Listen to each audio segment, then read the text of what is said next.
Am I jumping straight into combat music? Yes. Because we rolled initiative last week. And we all rolled really well. It's a joke. Boudain's going first. Oh yeah, look at those rolls. Jesus. Yeah. Welcome back to the Warfare Dream. You were, except Boudain was higher. Hey, 420, like high five noise or something. I'm Darren, IDM, and y'all can do your thing while I find my Pringles. I'm Amy, I play Zadora. Amy and my favorite bit. Sorry, go on, Amy. No, I forgot that Coda Risbeth had just gotten to the room. I think we have to take our turn to get here. We have to take our movement to get here and stuff. Bummer. So you guys are alone with the big orc for a minute. Have fun. The big orc possessed by a mind The big mind flayer orc. Yeah. It's fine, it's just kind of random. It's just a big crybaby. You're in this game, Neil? Great to hear from you, Darren. Any other news? No, I'm good, man. Continue. By all means, introduce your character to this century, though. I didn't to Neil, you're next. I'm Darren, and I play Bo. Wait, no, I'm Neil, and I play Esme. Someone cool. No, sorry, Bo's dead. Continue, though. I'm Laura, I play Coda. When we last left our heroes, they investigated some predicaments, and then they found themselves battling a watch officer. Yeah, he's dead to me, Neil. Going first in combat is Boudain.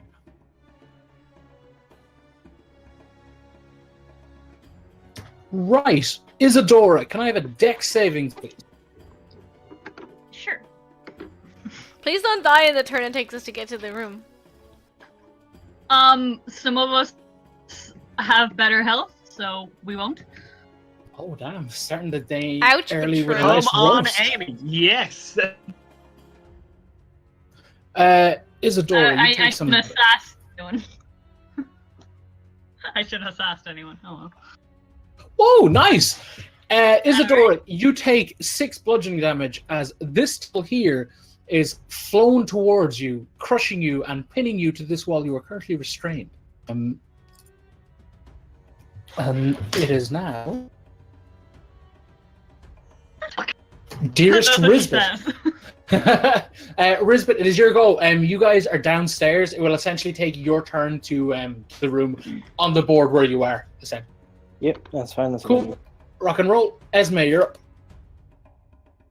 Okay, gonna take out my gonna take out the rod. Gonna like hide under the desk, and then like peek over to take a shot.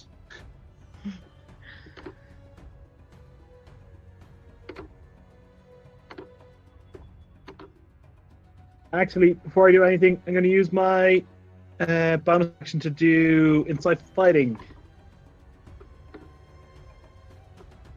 If you hide under the desk, you can't be pinned by the desk. 23. Cool. Now I can use my attacks.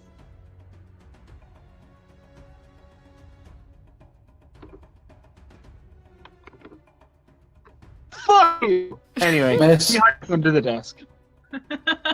Neat and cute and all that in between shit. I'm assuming, Cody, you use your turn to get to... Oh yeah. No, I'm just not gonna thingy- bother. I'm just not gonna fight. No, yeah. I I'm here. mean, fucking same, bro. I'm just gonna go I'll chat think to of that. Lena. No, I'm here. Isadora, you are up. You are currently restrained. You may repeat, or you may do a strength saving throw at the end of your turn to break the restraint.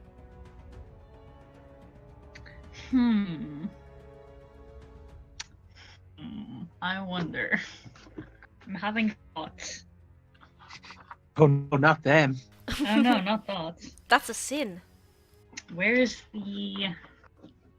Yeah, lady's thinking it. Sorry, I'm just trying to find the... where I put the thing for it. More from Pope Francis next. Her, like, are her arms, like, pinned down?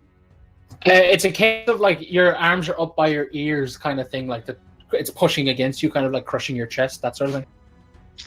Cool. I want to clap my hands together. Throw a table at him! With the intent of both getting the table off me and chucking it at him. So I think it's...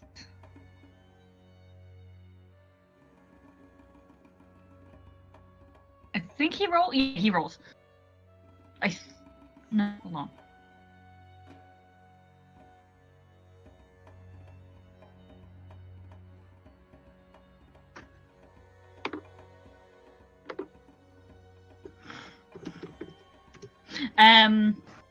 Yeah, no, I think I roll.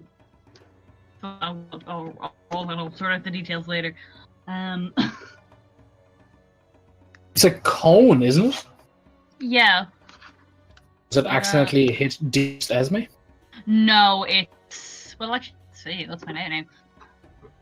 It's 15 foot, so...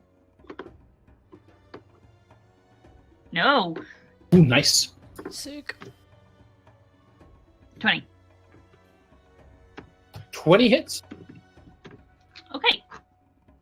And does that, like, get her up, or does that get the... Yeah, no, that can essentially, like, vaporizes in a hail of splinters that go towards Esme location. 13 damage. Look, we're trying to kill the police chief. I think that like, throwing a table at him is sort of lower on the list of crimes. Shut up, you're going to crime jail. Isadora, is that all you wish to do? Yes. Cool. Boudin is up next. He will run over here.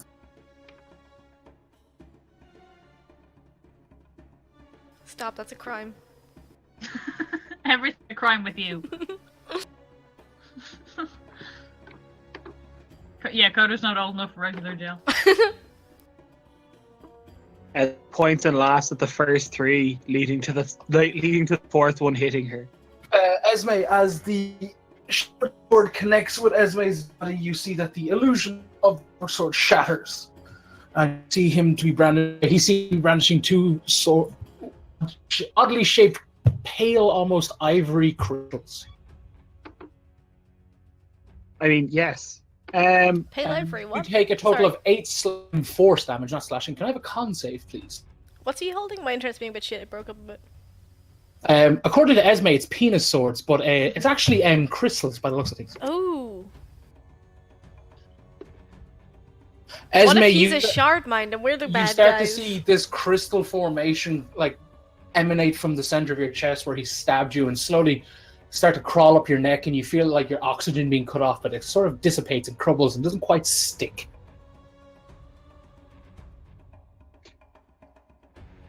Well, that was not very pop punk of him.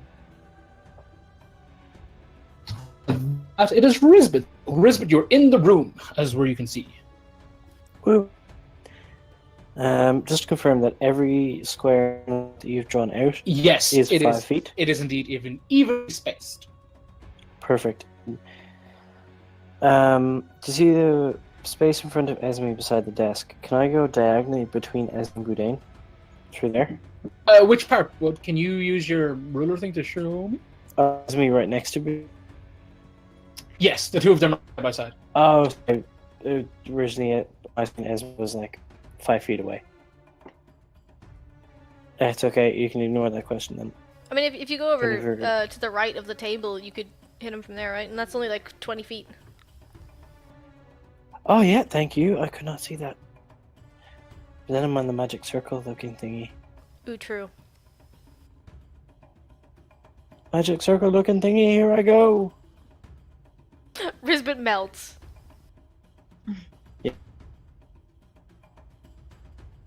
Risbeth, can I have a wisdom saving throw, please? Oh shit, it is You a can thing. indeed. I just rolled my 2 attacks, but obviously. Oh yeah, no, it's a case of Risbeth like in a flurry, it's like yeah, and then it like boops. At 27 hits. Cool. Give me 2 seconds. Give it wisdom saving Yeah, throw for you wisdom first. save and then do demo. Just give me a second. I think it's +5. It is.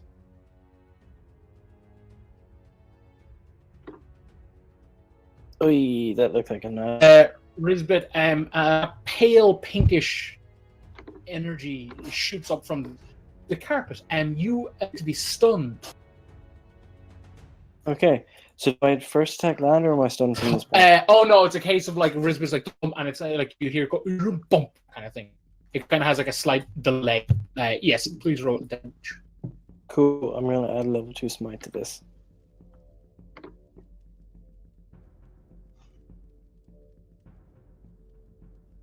Rock and roll. Nice. Wow. That's nice damage, buddy. Esme, you're Bonus action, turn my bow into a sword, and I'm going. gonna do that? Yeah. Yeah, it becomes a rapier. I know, guys. That's The joke was. Oh, okay.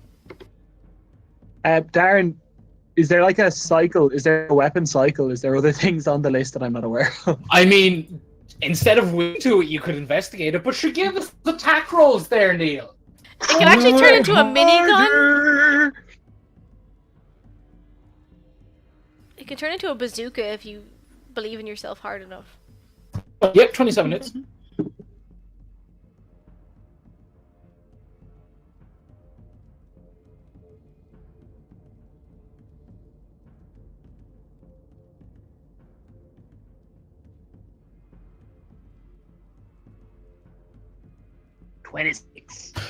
Cool. Is that all? Yup, I'm done. Coda, you're up. Okay. I'm gonna shoot this boy. I'm gonna use 1 grit point to make it with advantage.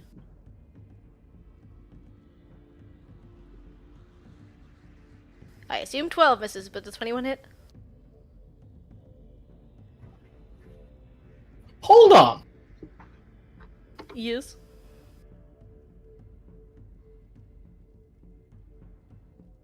Yes. Oh, is this the new thing where I can't use grit on a sharpshooter thing? I forgot No, about I was that. literally just checking the wording of something. That's Okay. all it was.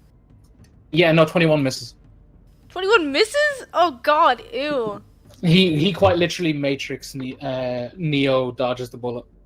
Ew, I hate it. Okay, well, does this seem like... Would it be a separate action to gather if this was like a reaction to a ranged thing? Like, is he doing a special move, or is it like... It would indeed be a full action Okay. to use a skill check. I won't do anything for now, I'll just end my turn. Cool. That was Coda. Isadora, you're up, bud. Can he make a charisma save? Second. Let me triple check his stats. You've just given up on wisdom saves in general, or... Well, it's not that they ever work, so it's not like they're half my spells. It's Charisma, you say? fine. Yes. Rock and roll. He's actually the most careful. And, yeah, hold on. He's just going to get to re-roll that because he can. No. Ew. Ah, fat chance. fat fucking shite, didn't I? Well, he's baned, so Oh, nice. Excellent, excellent. any roll he makes is going to subtract a d4 from it, and I'm going to give inspiration to Rizbit. Thank you. Does Bane not have something extra in it? I was reading some cantrip the other day, and it was like Bane. Was it Hex something you else that think has like. No. I know Hex has an extra load of shite to it too, but there's some other spell that people keep using, and there's like definitely a couple of extra lines of like really valuable description that people. And I can't remember for that. It could be Vicious Mockery. It could be Maybe Vicious Vicious Mockery. I think Vicious Mockery gives like disadvantage or something. It does, yeah. Yeah, something else that Vicious Mockery, I think. It's does, not but Bane though. It's not Bane. That's cool. No. So that's all, Amy? Yeah.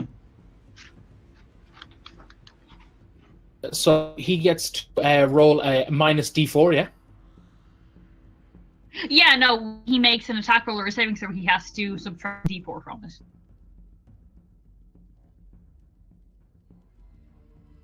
Cool. All right. So that seems to have worked. He's rolling against you, Esme. That was his first attack. My gosh. 16 hits? Question mark? Nope.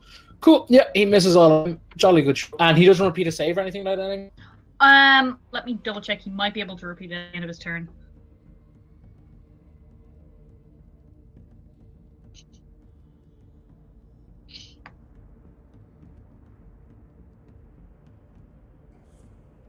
No, it's before the spell ends.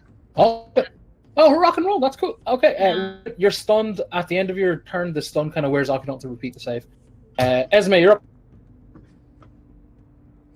Stabby.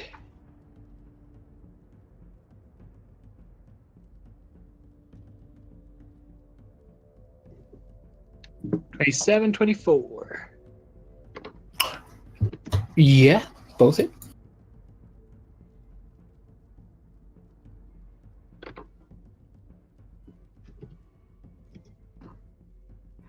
Nice. Is that all?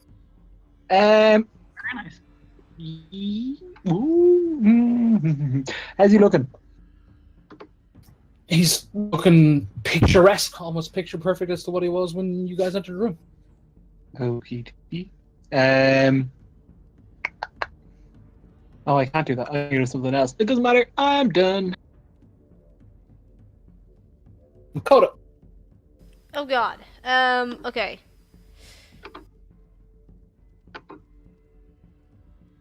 Can I get up on the table and stab him? Yeah, you can. It's a case of the table's there, but it's not like full environment to consider being like difficult terrain or like climbing, so it's like double move speed or any of that shit. Like it's a table. The first 24 misses as he like kind of like again neo dodges, but like parries it with his sword. The second hits. Okay, so it wasn't a ranged thing. Oh well. A whole 9 damage. Neat. Oh, anything else you want to do, Coda? No, I'm good. Cool. Isadora, you're up, bud. I have a question. Hopefully I have an answer. This sigil in the middle of the room, is that just decoration, or did that activate and what stun Rizbit when he stepped into it? Rizbit stood there, and the sigil that was there did indeed him. I want to dispel it if I can. Alright, cool. How does magic work again, please? Any spell of 3rd level or lower, it ends. If it's higher, I have to roll for it. If the DC is 10 plus spell's level. Please roll for it. Cool.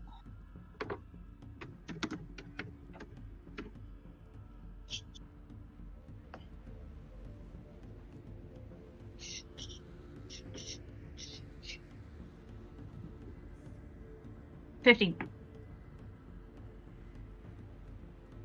It remains. Shit. I'm gonna give inspiration to Coda. Thank you. Fantastic. Is that what I want to do, Amy? Yeah. Oh, until you use it. Sweet. Cool. He is going to come at yet again.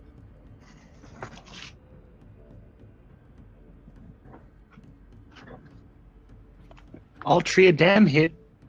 Cool. Between all 3 of them, you take a total of 18 force damage.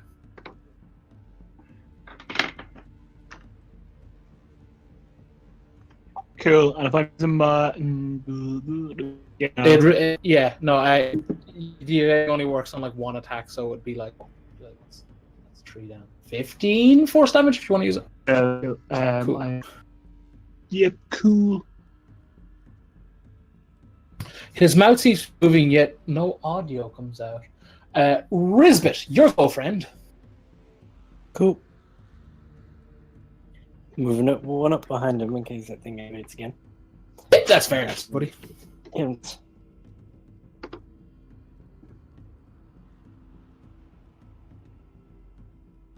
Oy. 7 hits. Cool, I'm gonna add my level 2 smite.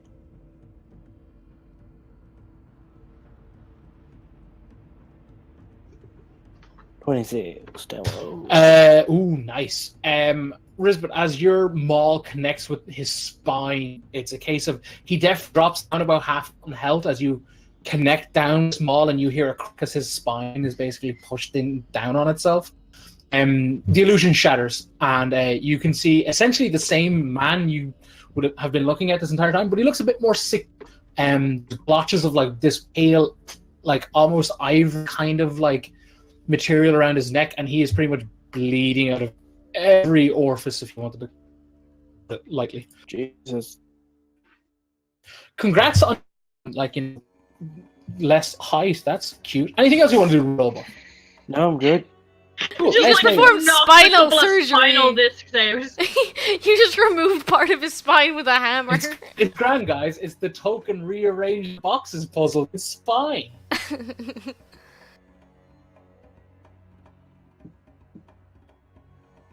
Esme? I'm gonna stab the shit out of him.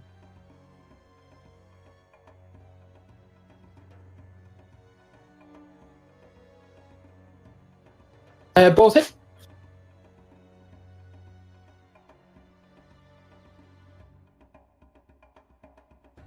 Damn, those rolls, Nice. man. Fucking excellent damage. He looks like he is hanging on by his head.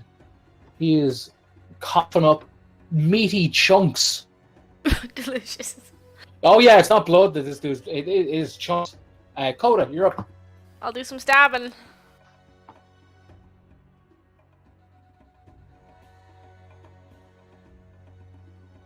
Both hit. 21. How does Coda bring him down? Oh boy, I feel bad for kill stealing after that 43. I guess I'll just, like, jump off the table and stab him in the face. Subtle as ever. Oh yeah. Coda does the tasteful twist in the air. It's an aerial takedown. Yeah. It's an aerial takedown. Coda buffed himself, but all his jump attacks do extra damage. Coda, as you flip forward and land, you immediately smack into the bookshop that is in front of you. Very and, graceful, stab very him. good. Oh yeah. As the final blow goes through this individual's head, he projectile vomits forward, meaty chunk, and kind of this white inky pus all over Esme, the individual he was targeting. Before kind of like doing that eyes roll back, like kind of gagging on some and collapses. Do men who gag always target me? Look, you have a certain type, and those types all just have really strong gag reflexes. It's not their fault. I mean, it is. There's training. You can deal with this. They have strong gag reflexes. Does that mean that they can go long without gag? They have weak gag reflexes. Weak gag reflexes and swap. Shit! I mean, weak gag reflex would imply that it's not responsive. Oh, I get where you're coming from. Yeah, I know what you mean. Yeah. Anyway, we just killed Chief of No, Amy, hold on. Let's go back to the throat thing. Everybody pull up Let's a chair. continue to discuss gag reflexes. Pull up a chair, I'll get the blackboard and the chalk. We'll fucking crack this case. But yeah, congratulations. The victory music plays as the chief of police of Ryan's body continues to like twitch and throb on the ground as this inky, pus-like chunks kind of still continue to pour out of its mouth a little. Is that anything that's familiar to us? Like this, like what we saw back in the cave when your man like exploded from the face hugger in his gut. It would kind of like be a mixture of the pale white inky that you guys saw on the mind flayers and mirror, and a combination of chunky chunks that people have been eating. Esme, you raised a hand. What is it? It was mostly to suggest the next course of action. But if anyone else has any other questions, I can wait. I guess I'll search him for any kind of keys or like anything like that. So what I was going to say was someone like either it's we should get someone to investigate him, like all of his body, and then we should put him in the fire. We should have somebody like investigate the spell circle thing. Someone should look at his swords because they nearly made me choke. Weird. And I suppose, is there anything else we need to really look like? I'm sure I can like look over Maybe his the desk. Yeah, I was thinking. Is there anything anybody's feeling in particularly like interested in? I can look over the magic circle. Do you mean near this home or in this room? I mean, in the room for the moment. Just Cool. Yeah, no, because I wasn't sure if you meant the house. I just wanted to remind you that, like, you're obviously, like, your characters will remember that you guys left Nanu and Lena to widen the hole down at that quote unquote secret room that you guys discovered previously. I just wasn't sure if you meant that's all we can do in the house, and I just wanted to remind you that, like, your characters would remember that as well. So I don't want you guys to accidentally be like, oh yeah, like 7 games blind, that sort of thing. But so cool. Give me. Let's go down the list, I suppose. Coda, what are you doing? I'll try the body. Cool. Investigation. Eze, what are you doing? I'll check the desk. Investigation. Isadora, what do you do? Looking over the magic circle. Arcana. What are you doing? Keeping an eye out the door. Perception. Ugh! Ian, it's up to you. If you want to look at the door, you may roll with advantage. But if Risbet's kind of like staying near the door and keeping a watchful ear out, you may roll normally. Yeah, probably be more listening in the room. Are you okay, Amy? Hiccups. Okay, then. I Because thought I you was were like, laughing. I thought you were straight up crying, and I was like, No. there's dice rolls, man. It's cool. It's G. Risbet! I have the best ear in the world. It's like, you know, when people go blind and their hearing gets better, you've got one eye, so your ears Yeah. are twice as strong. Cool, Coda, you are like, it's all gooey, and like you can't really, like, lumps and chunks and spine kind of like are like a key or a MacGuffin. Oh, it's a bit of a spine. That's cute. You do pick up, you don't pick up. Sorry, you do certainly point and are like, hey, look, swords that are kind of hard to miss. Esme, you're at the desk. The main sheet, like, kind of like jumped over, and Coda would have jumped and seemed to be general, like, honest to God police work, kind of like, you know, like arrests and such, and like persons of interest, and just kind of like, oh, you know, Jim was seen at the warehouse again, you know, being disorderly, and like, you know, like, oh, Martha put a rock through that window that one time. You know, it kind of like seems to be honest to God police work. There is one massive drawer to the right, if you sat on the chair kind of thing, to the right, and when Esme kind of like gives it a little tug when she's looking over, and realizes it's indeed locked. Amy, you combined with the fact that you tried to dispel it into, like, to Isadora's what's the word?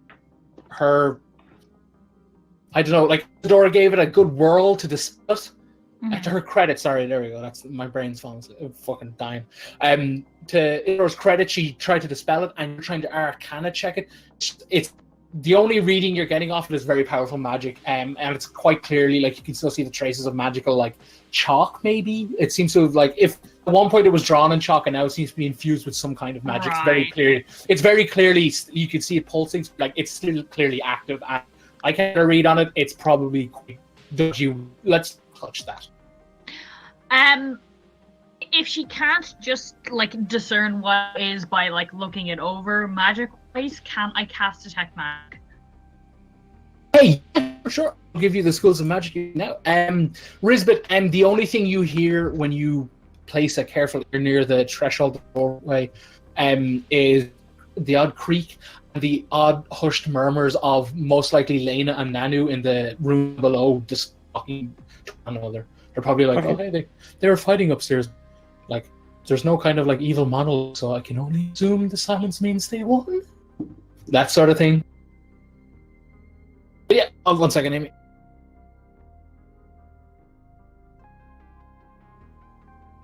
I'll have a look over those swords as well, whenever I get a chance. And I'll attempt to bust open that box. I didn't know it was that cool. This thing is lighting up evocation magic and transmutation magic. The aura that, like, let Isadora know this are all lining, like, they're like, we are, like, you know, hot shit over here, that sort of thing. Coda, can you walk me through what exactly you're doing? You say, like, I'm gonna look at swords, but I want to try to Talk to figure me, out buddy. what they're made of, if they're enchanted, that kind of thing. Like, trying to figure out, because, like, Esme said they made her, like, sick or whatever, so I want to see if there's, like, if I can figure out some sort of enchantment or magical property to whatever this thing is made of. I'm gonna say if you want to see if they have traces of magic running through them, like if you catch glimpses of like little pulse of magic in like say the side of the blade, in quotations the blade, it'll be Arcana to see what they're kind of made of, like what the hell are they? No. I have equal skill. I'll try Arcana. And also, Esme, if you're busting open that lock, may I have a roll, please? If you haven't already, I have Discord open. My rolls have been just brilliant today. Laura, can you confirm which skill you're That using? was Arcana. And how is Coda going about it? Like, are they just before him and he is literally just like kneeling down and looking at them? Is he picking them up, holding to the light, running? Give me. I think if Esme said that like when she was stabbed by them, they did something to her, he probably wouldn't touch them. So it's more like I assume he has all these sort of like magnifying glasses and tools. So he's like maybe prodding it with like some of his tools and trying to like examine it through lenses and stuff, that kind of thing. That's fair, yeah. You do not get a beat on it with this 11, I apologize. Esme, with a flurry, that is Esme's style and skill, with a nice, like from a familiar click, you have picked the lock. What's in the box? What's in the box? Before you is ledgers, several kind of like leather journals, many leather-bound books, kind of small like notebooks and such, some parchment, a few keys. Looks like a reed keys, kind of like really generic, like big hoop, lots of little keys on it. Izzy, Risbeth, anything specific you guys are doing? Was this he was kneeling when he was communicating with the mind flayer? Where? Sorry, Amy, can you ping again? Like, when he was communicating with the mind flayer, was the mind flayer, like, here in this circle? Yeah. Okay. So it's... She's just sort of looking out loud as she's speaking. She's saying, like, it's possible that it was a trap circle, and I'm not sensing any more communication magic, so maybe when that's not active, or maybe he can't activate it this side, and they get in touch with him. I don't know. I think we should just leave it be. What you guys find? Do you want to take a look at these swords? Because I can't figure out what happened. What they are, rather. Sure, put them on the desk. And I want to cast Identify as a ritual. Cool. So, Coda, you're putting them on the desk. Yeah, so, I'll pick them up and put them on the desk. Cool. Can I have wisdom saving throws with disadvantage, please? Uh-oh, sorry. I reckoned if I touched them, something would happen, but oh well. Do you still have Bardic Inspiration? Yes. Esme, as you does Esme take out the ledgers as she's kind of like going through the thingy? Yeah, but cool. At the very bottom of the drawer, the last ledger's kind of like wobbling as if like on something unevenly. When Esme pulls it up, there is a kind of like a just smaller than a fist or your palm-sized stone that looks like an ear. The bottom of the ear kind of warps into like some teeth. Ugh. Ew. I'm going to touch this. Of course you are! You are. Yeah, this is like kind of it's stone, and when you poke it, it wobbles. Like as it's like clearly made of like an uneven surface on the back, carved from stone. Coda, you do not. Your brain doesn't go out the back of your head, basically. That's good. You've got possibly the worst migraine you've ever had.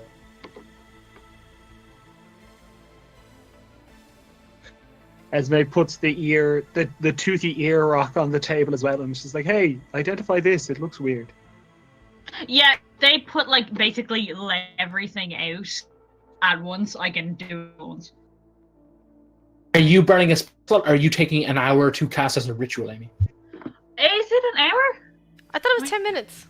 Yeah. I thought a ritual casting those spells. I thought Identify itself was an hour. I think certain spells are generally just longer. I think Identify is one of the long ones. I could be wrong though. Let me check. I've always gone with 10 minutes for ritual, but man, I don't know where I'm getting that from. I need to Google it. I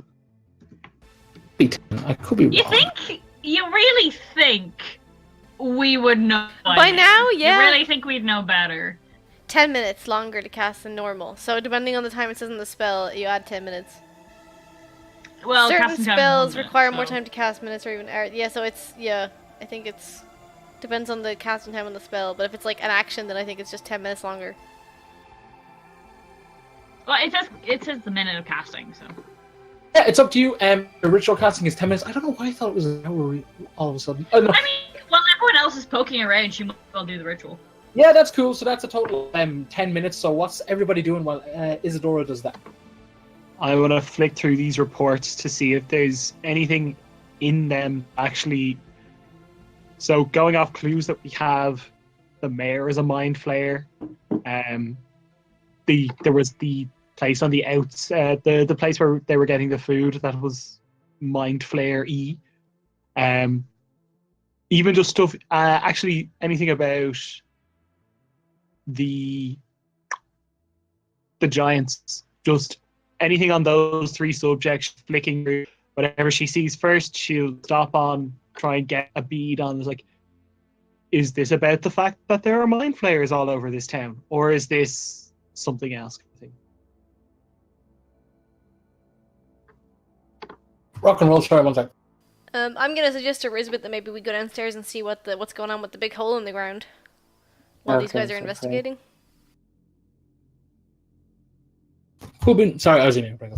It's okay. Solid play, team.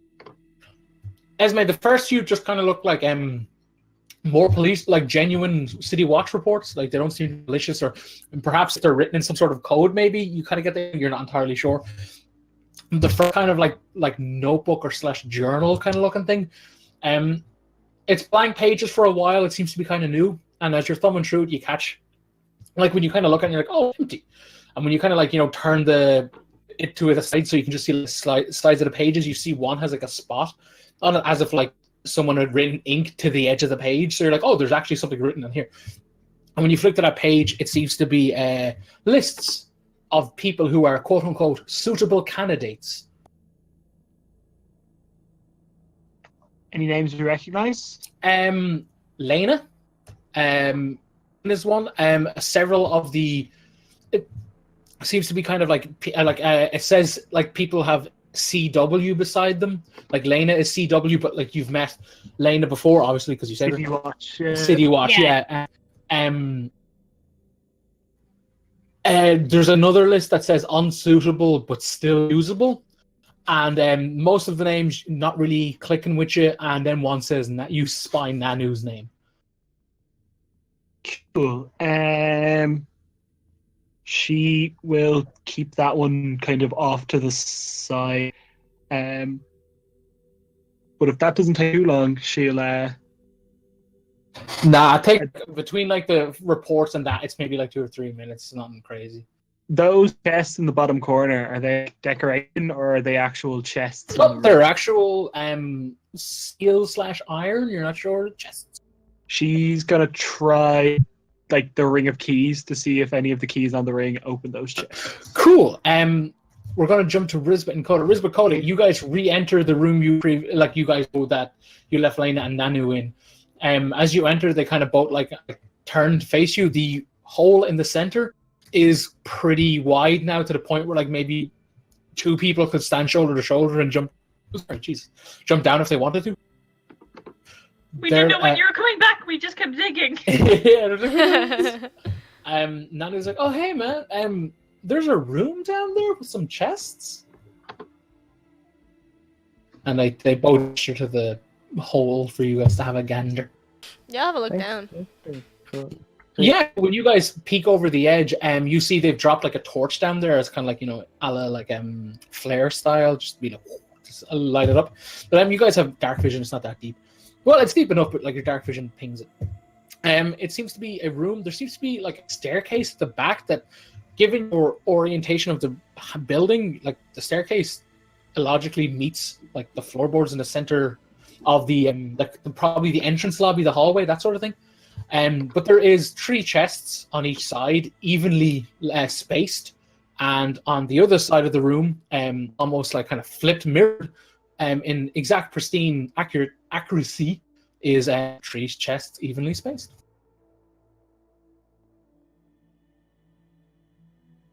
I'm gonna kind of let people know through the rings, like Esme and Izzy upstairs, like that there is something down here and stuff. And then I'm gonna hook my grappling hook around something in here. Is there anything I can tie the hook part to securely? Yeah, the archway kind of thing that like enters to this little sitting room area. You could probably like bring it over and jam one of the, because I always pictured as like those, the triangle hook ones where it's like a hook like in going out. Yeah, that's how I imagine it. Yeah. So you can like jam one of the hooks into the like the door frame or the arch frame thing, so it's kind of sturdy enough. Like you kind of like tap it in a bit, and I imagine for his G, he'll give you a little bonk, and it goes in deep and sturdy. So yeah. I'll kind of look at Riz, but like, should we wait or do you want to? I think we should wait because Probably. Why? this looks weird. Esme, all of the keys that you have not open any of these chests. Then I will try to thieves tool them open. May I have a can you ping which one you're doing, or just say, and give me a right hand first? Cool. Isadora, the stone-shaped thing, like, between everything, just like brings it up to speed. And the stone is one half of a pair of sending stones. Oh. And like it's a perfectly ordinary sending stone. It's just designed creepy. Mm-hmm. Yeah, pretty much. That Wait, is that not what sending stones look like? Is it? I don't know. I think they do have an imagine ear on literal them. stones. Well, like, no, this thing looks like it was carved out of like just a stone someone picked up, but I always thought that's what they looked like, an ear with a teeth. But then again, I never heard the teeth thing. I thought it was just an ear carved on a stone. Ooh, interesting. Oh well, I don't know why I have that image in my head so vividly, but hey.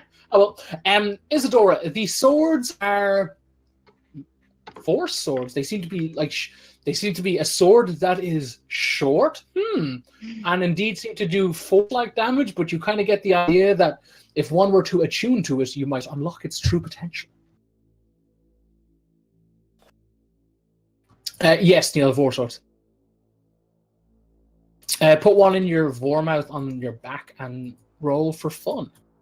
Oh my god, I forgot a back Vormouth.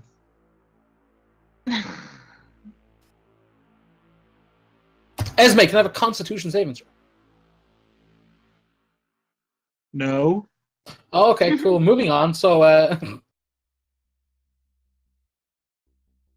do you want to bring these swords with us? They're some sort of magic, but I think you'd have to get more used to them to find out what it is. On Isadora, something's happening with my chest. What? Esme, you take a total of 20 lightning damage and are stunned for like a round, so a couple of seconds. Whoa! What the hell happened? I remain stunned silent. Oh shit! Can I kind of figure out what's going on with her? Oh yeah, like when you're like identifying, like, hey Esme, do you want these? And you see her like lock picking at the one of the chests, and she's like, what? Oh, it's the chest. I've already done something to you. The chest sits open, Esme. You kind of regain like a mobility after like, I think At least you opened it. 6 or 7 seconds. True. What's in the box? Some very bloody blood-soaked robes. Esme says, "Oh, good evidence." Darren, I would like to move across to the other side, and then I would like to first investigate for a trap similar to the one that I just got sprung with. Give me that roll.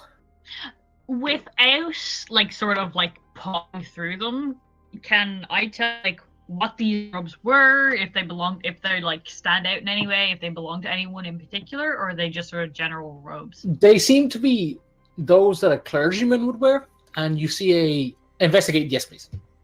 And you see a religious sigil that would probably land somewhere around like the chest area. You feel like you've seen it before, but you can't quite put your finger on it. Can I try to remember? You can indeed. Esme, you see you deduce that there is a tripwire locked into this chest's rim and locking mechanism. Sorry, Darren, would it be history or religion?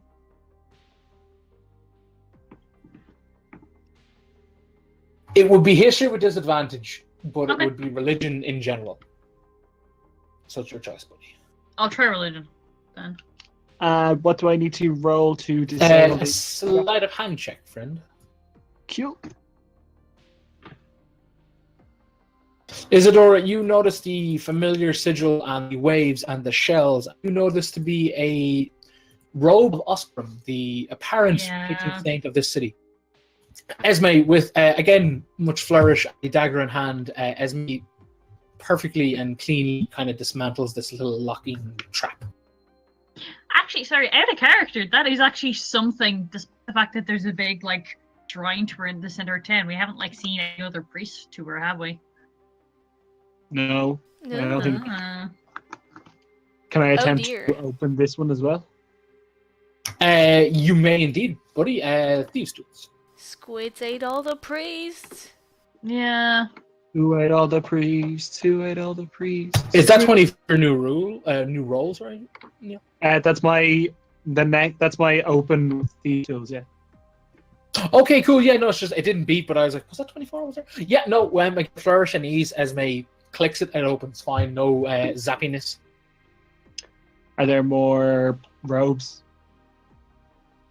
No, before you, Esme, is a large crystal. Very large, about this person's head. The average size, I guess. I touch it. It feels warm. Does it remind me of my blood diamond? No, but it's when you touch it, you feel your hand that you're like whatever hand you touch it with, like place a hand. Is it would Esme poke it like boop it, or would she be like hand on it? It's it's more of a dramatic slow cut as her hand reaches out to grab. Yeah, Indiana Jones. Yeah, and when you place a hand on it, you feel your definitions of your hand, like the boundaries that is like your like physical body, kind of like start to drift away. But your hand is still there, but your hand feels oddly vacant when you touch it.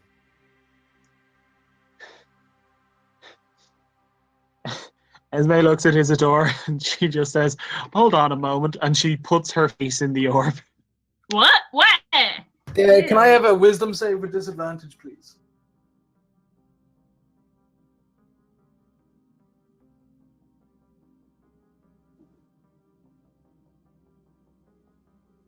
Four. That's number one. Esme, you go unconscious. You will stay this unless someone kicks you in the side of the head for 5 hours.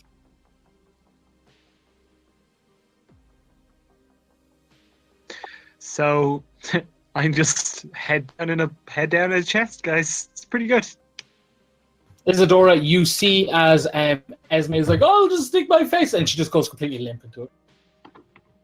Sure. And she like starts like dragging her like out of the chest and like away from her. Just stick your face anywhere. This is fine. And she, like she starts talking, going, "Boys!" Yes. Let's come back up.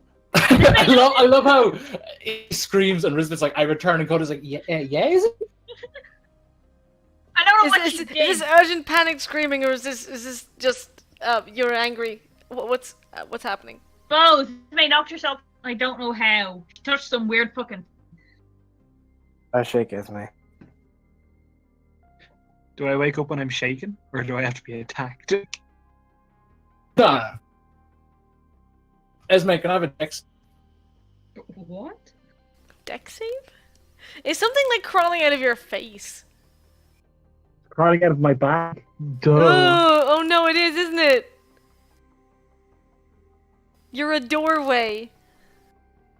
That's all I've wanted to be in my life. It should have been Esme. Isadora. She has door in her name. How did this happen Shush. to you? Shush! Andrew, Darren's explaining something. You said Andrew? Yeah. I'm used to a different man explaining things to me. Well, Esme, you find yourself returning to your body with ease. void you found yourself floating around in that you only seem to realize that you were in. The void that you were floating around in seems to dissipate, and you're falling. You see bright little dots zoom past you, and then wallop as you land safe back in your body. Staring up at the ceiling with a Risbit, probably concerned Isadora, and basically concerned party looking at you. Hey, so it it put me out of my body for a little while. I slap Cool. Esme. Don't do that shit again. Esme, as you are slapped by Risbit, you get a small vision. Ooh, You see, like a clap. Do it again. you see a cave. You see water that out, maybe like knee high. You see a large crystal putting out from this water, like upright, like a tiny obelisk, maybe about like chest high. Oh my god, is this a sexy Thor cave? And no. But you see that this crystal is incomplete, and it requires the piece that resides in this chest. Esme just like Esme says, "It's like, wait, hold on. We need to bring that with us." And she like grabs the bag and she says, "Also put the blood robes and the weird swords in here too." Can we like wrap our hands up and do it without touching them, please? I mean, yeah, we should probably not. Darren, do my contaminate like the evidence. inventy gloves protect me from gross sword powers, or do I have to make the wisdom save if I pick them up with my gloves on? Sure. Someone had made them. You reckon you might be able to safely pick them up if you were to like fold like kind of thick cloth several times. Okay. You're taking the what are people taking? Because people all said several different things. I'm not So entirely it's sure. the swords, the crystal, and the robes? We should also take the sending stone. The which? The sending stone. Yeah. Can we try Cool. and use it? Who's grabbing the robes? Oh boy. Well, I said I have gloves on, so I guess I would be trying to pick some up with a bit of cloth and some gloves. So yeah, I can. Go ahead. You thought What was that, Neil?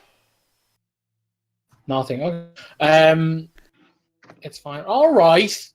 Okay, to quote you, cry harder then. No, Did you say you were picking up the Call robe? it Sorry, as- Neil. I didn't mean to take yeah, your thing. like I just want to know, why are you shouting at me? Fuck off. If you can shout, we can shout. It's fair game, buddy. Yeah, no, it's literally not for like who gets what. It's just literally like who is picking what. That's Well, yeah, all I I'm want putting to them know, all 'cause, in like, her bag. I was just gonna pick them up and put them in Esme's bag of holding. Esme actually doesn't have a bag of holding. It's a bag of hold me, and she just gets inside it and it like wraps around her as though it's like a kind hug. Esme's definitely like freaks me out by like getting in up to her neck, and then someone walks in the room and she just shouts from the floor like, "Hey, it's just a head to in my bag," and just like freaks people out. I'm just thinking about the practical applications of bags of holding in the real world, you know. And number one is pranking people. Who's grabbing what, friends? Laura's touching the rose. Risbig, you touch the swords. Isadora, you touch the orb. I'll hold the bag. Isabel's definitely not looking healthy, by the way. Icarus, You. when you lift robes, you spy on the collar, ever so teeny, a tad bit of rust. What's she doing there? Wait, on the being collar like of a robe, there's a bit of Mhm. rust. There's a smidge of rust. But there's no metal on this thing, right? This is come off something else. From what, look, it just looks like robes, but on the inside of the collar, like the part that would certainly be touching one's skin, there seems to be a tad bit of. Oh yeah, it must be a Warforged then. Yeah. Warforged dandruff.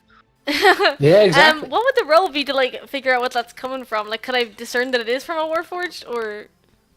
I mean, roll nature and see what happens.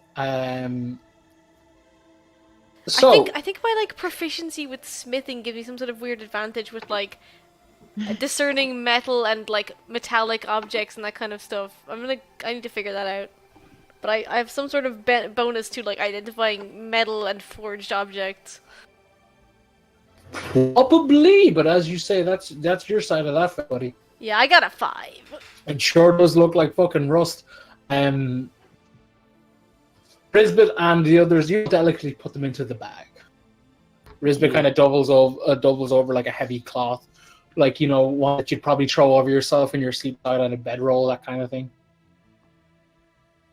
Congratulations, you have looted the things. You have one glowing large stone, 2 unattuned crystal ? Swords, some dead people robes, and a roll of keys and then obviously Esme has the like kind of notebooks and the police reports and such. And that's it. Yeah, I haven't forgotten anything else. You went down there. Did you explain to Nano and Layla what's going on? No, they just open up the floor. There's some chests down in like underground room down there. Well, I mean, we can check that out, but we also, you know, tell them what's going on. They just killed their boss. Esme shouts down that he's dead. They didn't seem too burned. Don't ask, don't tell. Was going to kill Lena, so I don't think she cares.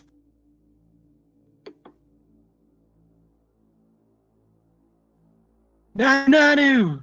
The chief of police is dead! Just yelling as we walk down the stairs. Darren, can I steal the chief of police badge?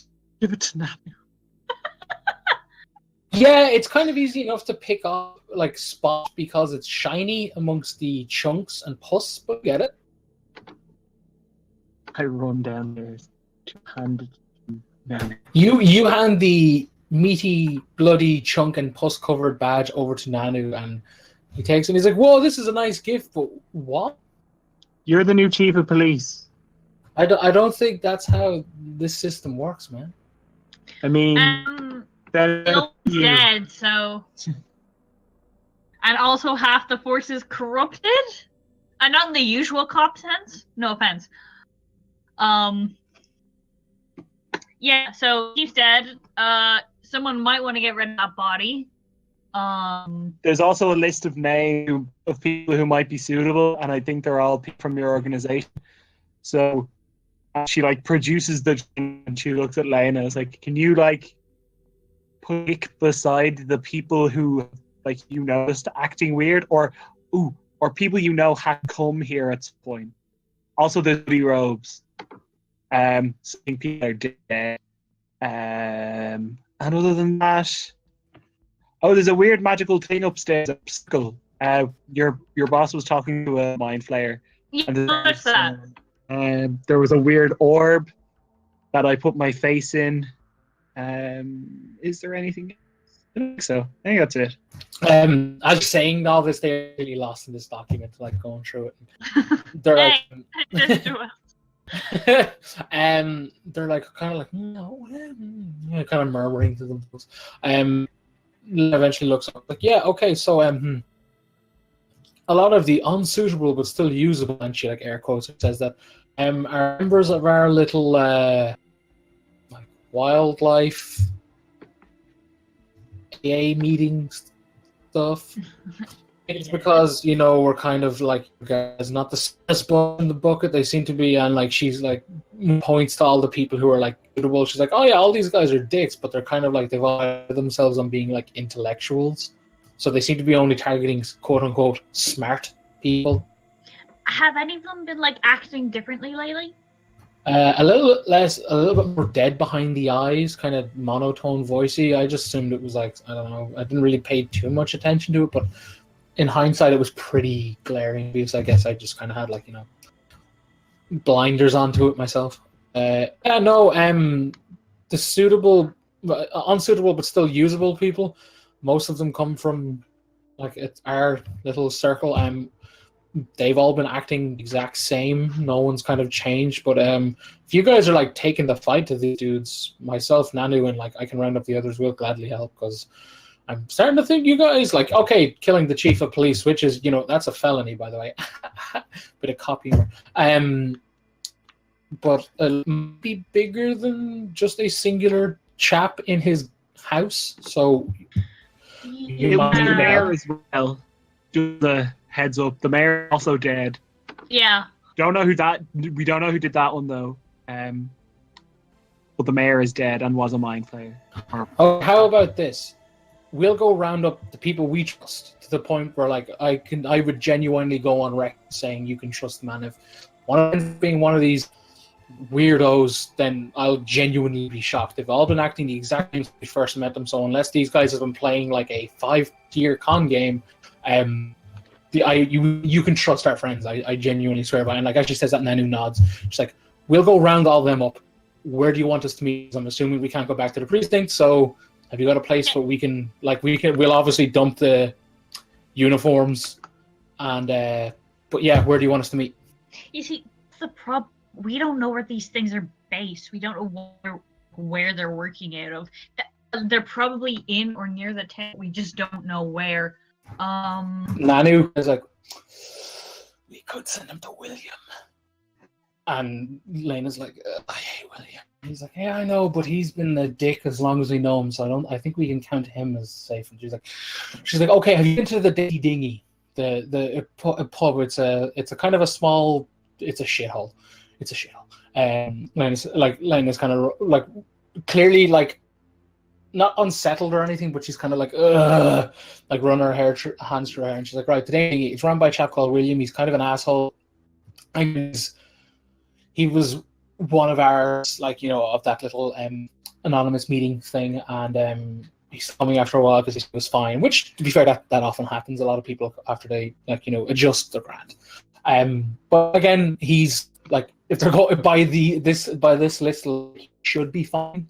And he's got plenty of back rooms that he totally doesn't do card games, and she, like, air quotes that. She's like, that are highly illegal. But and she's like, it's like we owed him a few favors and vice versa, so we just call it even when we busted him. But we could go there. We could round the guys up and go back there, and you could just there tonight. Is tonight good for you? It'll take some time to kind of go to everyone else because they kind of live all over the city. Some of them still live near, like, almost in the woods, so we kind of have to track them down. But would, like, 9 p.m. tonight be good for you? Well, we can at least report in. We might not know anything concrete, but we'll keep investigating, and if we know anything by then, we can come and find you. Well, we'll head straight to William now, and we'll let him know, within reason, what's up. So if if you know anyone who kind of is a bit of a safe haven, you could send there if you want. If you find anyone, I guess. We need a phrase. Anyone good at phrases? And she kind of gestures to the group. Nanu's kind of, I don't fucking know. Miriam the Mirror Witch. Miriam the Mirror Witch. There you go. Is the safe phrase. So say that, William will let you in one of his, like, secure back rooms. Is that fair? Yes. Cool. Just before you run off. Mm-hmm. This sea protection-y goddess. Like, Yeah. are there a lot of clerics of hers in town? Like, where are they based? Oh, no. That was just kind of here when I got here. Apparently, it's always just been here. But it's more just kind of like the sailors are kind of like reliant on them. But as far as I know, they say it's been here since since it got set up. I'd imagine if I'm assuming the clerics set it up back in the day. I can only assume it's like one of the oldest buildings or things in the city. Ever like actually go up and check out the stone. It's pretty old, and I think the sailors more keep the, I want to say superstition because that's disrespectful to anyone who's a cleric in this or like religious in this room, but the beliefs you offer they reward you and such. I think it was more of like maybe it got started up by clerics, but I sure as fuck haven't seen any clerics of Osprey. I've seen people like thank her for like almost ceremoniously, like the greatness that she's brought, but it's more just like sea captains thanking her for like a good haul, that sort of thing. As for an actual like person, yeah, to my knowledge anyway. Like yeah, like legitimate. I have no clue. And like Nanu was like, yeah, no, I'm. Oh, okay. Just curious. Daisy Dingy, Liam, Miriam the Manor Witch. Yes, Dainty Dinghy is on docks. Now, it's like kind of a rough spot. You have to go down a couple of back alleys, but like you'll find it pretty. It's just follow the trail of shitty booze, really. We can do that. Very good at that. Okay, cool. I guess we'll leave you to the mystery hole because I want the fuck out of here. And he was like, "Yeah, no, me too, man." I was like, "Oh, yeah. cool." Look after yourselves. Be careful, okay? Be smart. Yeah, they're like, "Yeah, you too," and they all like shake hands, kind of thing, like shake everybody's hand. Right, we'll see you tonight.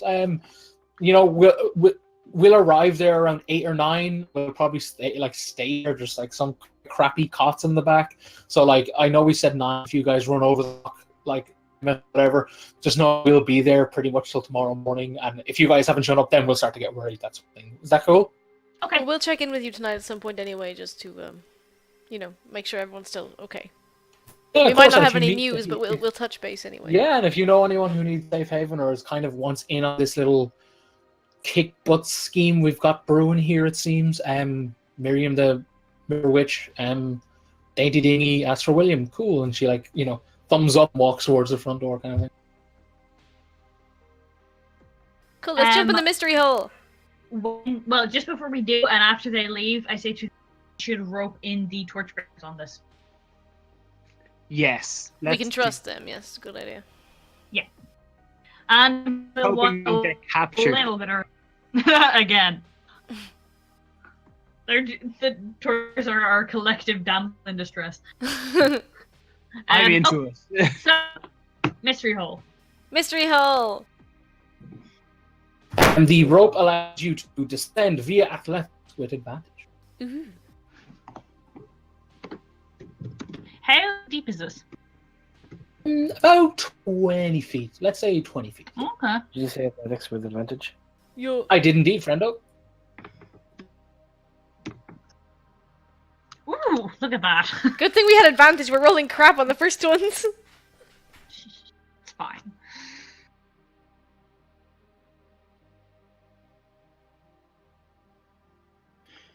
This does not bode well. No.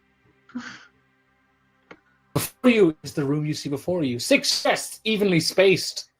A staircase that leads to now, as you are down below, a blatantly obvious, it seems, trapdoor. Cobwebs line the walls. Odd rugs hang from the wall. It's very much like, spice up this secret room. This is the most evil secret room I've ever seen. And he pop a color. I can't help but notice you running over there. I believe she slowly stepped, but yes. No, I mean, what's your intentions, girl? Are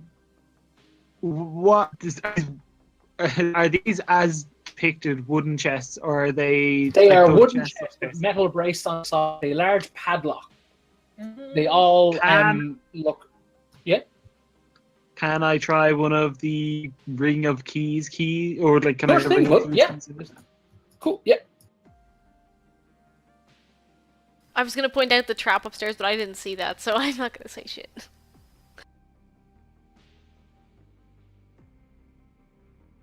Cool. The ring of keys, right? Right, Esme, let me check your loose. Is what I would say. You got any? Esme has drive the key into it. It starts to mold and you are sticky and you are grappled by the mimic that surges before you. Roll initiative. Oh my god. Fucking knew it was a mimic. There's like 6 perfectly lined chests and it's Darren. Of course it's a mimic. Very, very I've had accurate. to fight mimics before, so how was I supposed? As much as I love mimics, I think wait, no, someone definitely kicked in a door. I'm pretty sure we fought a mimic door or yeah. something. I remember I saw an artist make a mimic PC, and there some mimics apparently in mimic lore can get so powerful they become caves. And, like, what? This mimic was like born in a cave, and they basically it's essentially like the changeling stats change a little bit, but it's very cool, and they were like the cutest character design. That. I'll try dig it up, but it is the cutest. But I love the idea of like a Poverty Adventures I going think I've seen into. it before. I think It's I the have one two. where it's like the little tiny hooded poncho person, and they've got the eyes Yes! and the big mouth or big tongue. It's so cute. I love that the running non-written rule of mimics is they just have giant tongues. I fucking love it. Oh, Holy yeah, shit! it's always Everyone's rolling. good. Okay, Esme, you're. Does that mean Esme, you're Henry's a grappled. mimic? I mean, let's not. No, oh, Henry is 100% the mimics from Dark Souls, where their teeth actually fingers Ugh. No. of past victims. That's cute. Okay, geez, Coda crit though. Mm-hmm. Fingers of past victims, you say? Prepare to lose some fingers.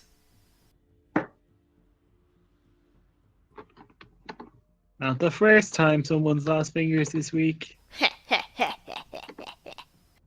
No, sorry. Losing fingers implies that you weren't eager to like cut them I mean, off. I cut my own finger off and gave it to something. That's different.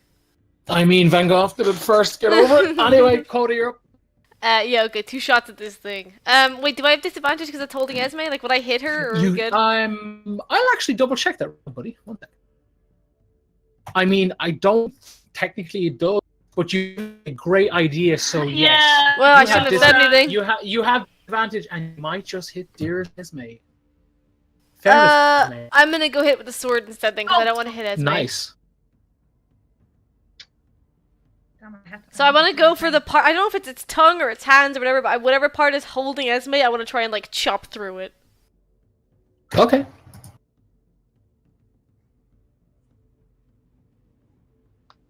Both hit. 15 hull damage. Nice. Does 15 damage. Esme, this kind of like specified target attack, negate the fact that on your turn you would have disadvantage, so you just regular roll to break out of this thing. Because those killed by mimics always have disadvantage. Because mimics are fucking amazing. Anyway, Risbet, you're up, bud. Cool. Give me a second. Cool.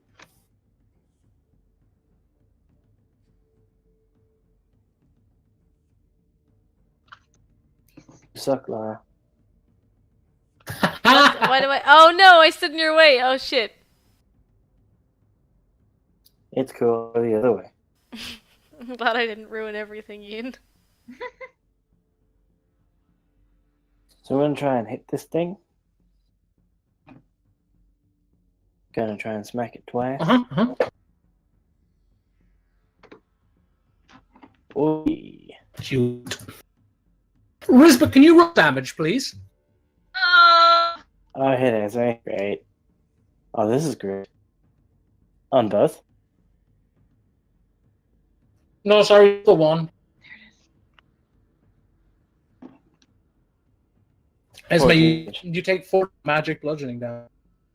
Who's conscious? This girl. Oh my god. Getcha. No, it's fine. As Esme is like, I'm unconscious, Mimic stands up and like rolls up in its tongue into its mouth. You know what? I'm not even sorry. Me either. It is not the Mimic's turn. Wait, has it eaten Esme? Like, is she inside it?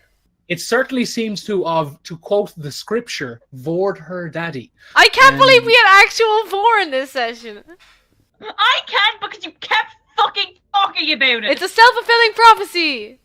No, it's you giving Darren ideas, making jokes at them, and then okay, fuck you, I'm gonna do the thing anyway. You know One- what? You know what? The One, 80 is Darren is 100%. definitely that petty. I'm so Darren mad. is definitely that petty, but 2, Code, like Laura is the reason Darren knows anything about 4. I mean, I have fun on the internet, don't we all? 23 versus your AC Coda. 23 hits. I'll hellish your rebuke this chest. Oh, nice, excellent. You take a total of 7 piercing damage, followed by an additional 4 acid damage. What does it do? Huh! Holy shit! Can it make a dex save? I mean, it might take half of that, but if it fails its dex save, it's taking all of that. Actually, hold on. What the? Amy, what were you saying? What to what now? What Like, did it do how to did me? it Like, act- how did I take that damage? Oh, sorry. Basically, it bit down on you. Gross. Did I catch a glimpse of Esme inside it? It fails! That is 28 Nice. fire damage! 28 fire damage. Fucking rocking. This thing is like generic animation. You saw a dearest Esme inside, like sleeping with your maiden shield. With that, it is Dora's go. This thing is being held shut with metal bands, so I guess heat metal. It doesn't actually have metal bands. It just looks like it has metal bands. Oh, you think? Okay. Yeah, sorry. It's like a polymorph / disguise self. Fair enough. Fair enough. Does it can you cast that then? Like, does it still trigger or does it, like, not happen? I don't know. I'm gonna say for the sake of it that like it doesn't, like it's a case of like it Well, doesn't- it says choose like a manual. It says choose a metal object, so I assume if the metal was actually there, then nothing would manifest. Yeah, like it wouldn't, like the spell would trigger. So it's like okay. Yeah, you may roll again if you want. If like cast something else, yeah, because I'll see if Ray of Frost will hit it. Yeah, because I just realized I don't think we've ever had a situation like this, so I'm kind of about to roll. I don't want to slow him down, and I think that hits. Does it? Okay. Yeah. Right, well, I'll take it. Take it. Yes.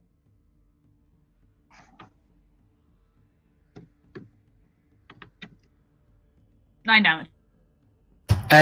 This thing spits Ez back out onto the floor. And then, as a bonus action, I'm going to cast Healing Runner, Nice. which isn't going to be much. It's better than nothing. That's fair. Guys, we are at initiative order. We're not in combos.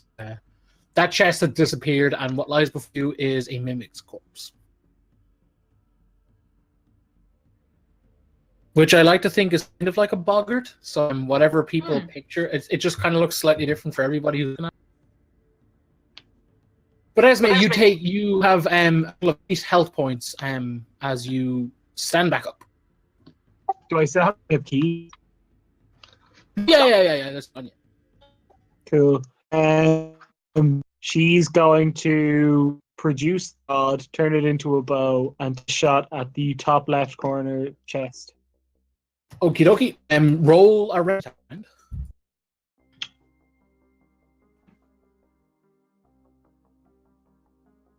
Please do your damage to the mimic. Oh shit.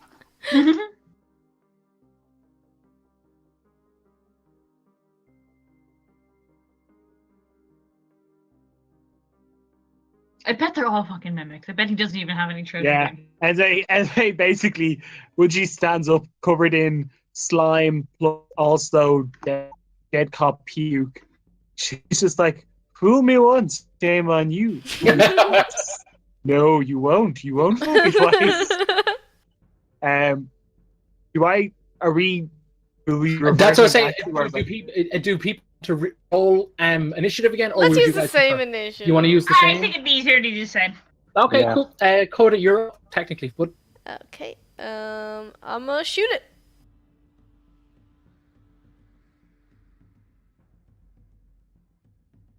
uh, 17 and 21 hit.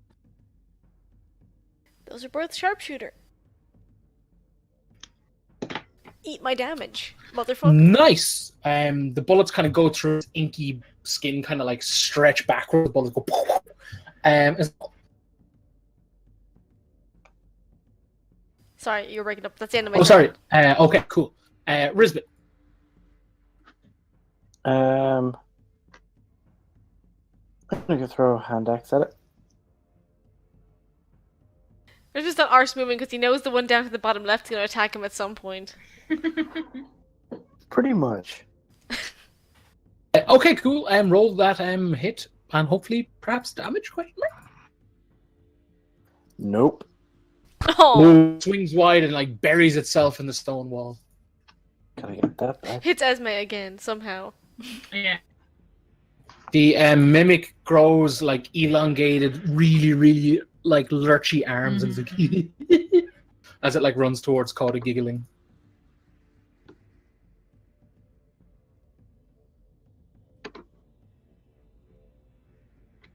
Coda is gonna lash out at you. I mean, you know. Yeah. An 18 and a 50. 18 hits. The 18 is like a claw almost punch, and like the 15 it spins on its leg and tries to like uppercut kick you, if that makes sense. Like launch you upwards with a kick. The attack that did connect, you take 7 piercing damage, followed by an additional 4 acid damage.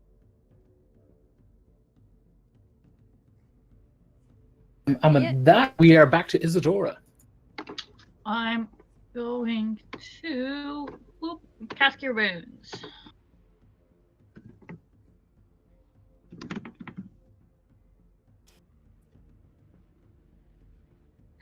You know, some days, just Guys, some days. I have to talk about it with them. The shit I uncovered, lads. Fuck me. Esme, you have 12 more health. Nice! Fucking these healing Nice rolls, roll. eh?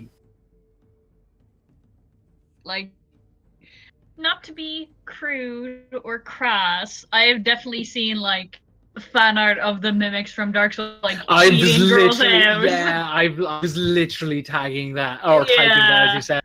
The Dark Souls tag for a while was wild.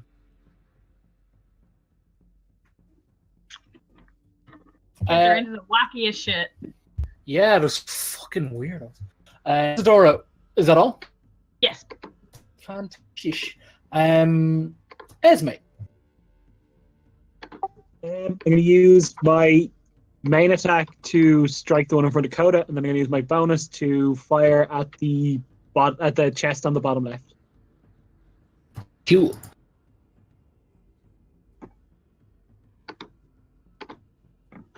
That's fine. I hate me. So, There. yeah. God. Holy shit. Jesus. Shoot him so he can't get her!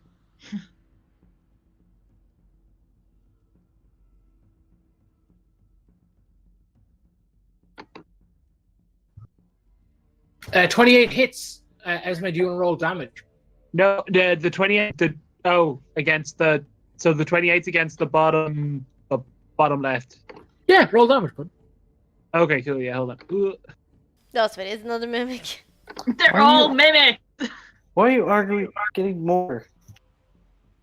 Because we should kill them all for the XP. Esme is that terrible white phantom. Oh my god! Stop sending messages in the fucking disc. I can't type in the box. I mean, you sending can, it you there. just can't see it. I was sending it there so it wouldn't be public knowledge review. Yeah.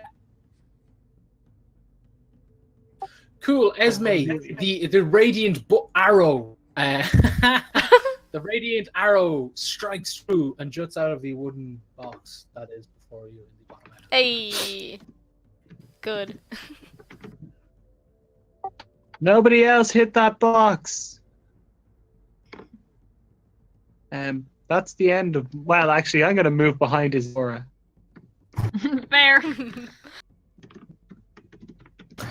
Does Coda's go? Swords.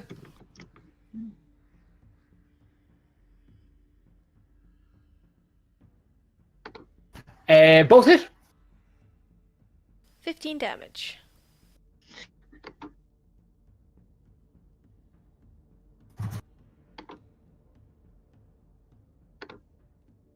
How does dearest Icarus slay Oh, the hell wicked yeah. beast? I imagine it's like coming to bite me, and I just like cut right through its tongue, and then shove my sword with the second strike into its mouth and like stab it right through. Nice. That's what happens.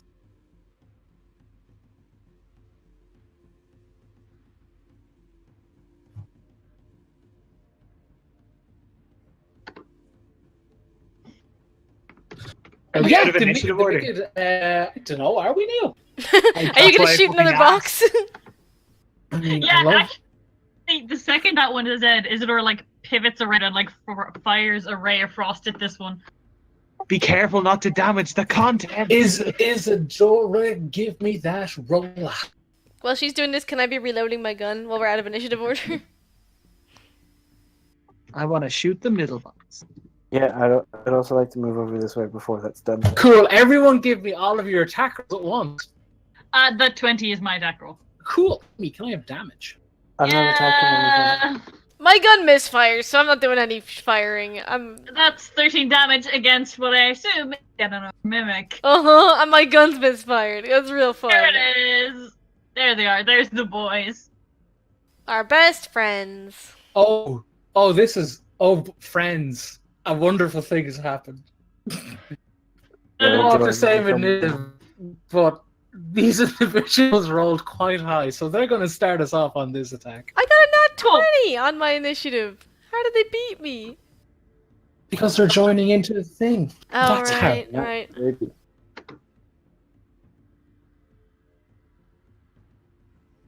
Don't eat Esme again. Oh, hi. Hey, eat me. That's fine. I've got loads No. of health. I've got loads of health. No, I'm fine. No. She's on like 10 health. Esme Yes. and Icarus.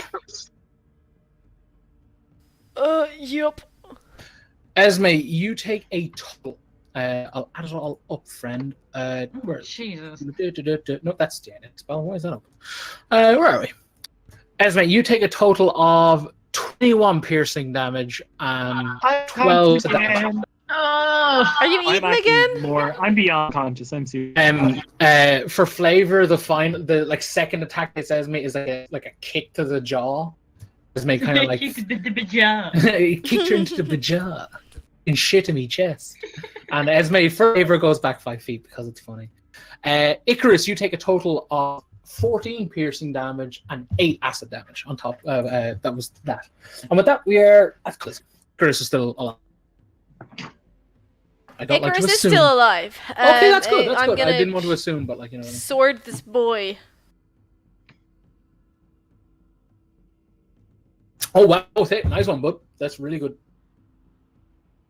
16. Yep, 16 damage. That's solid. Is That's that all you I wanna do. But you're up. I go to the one in front of. What should I go to?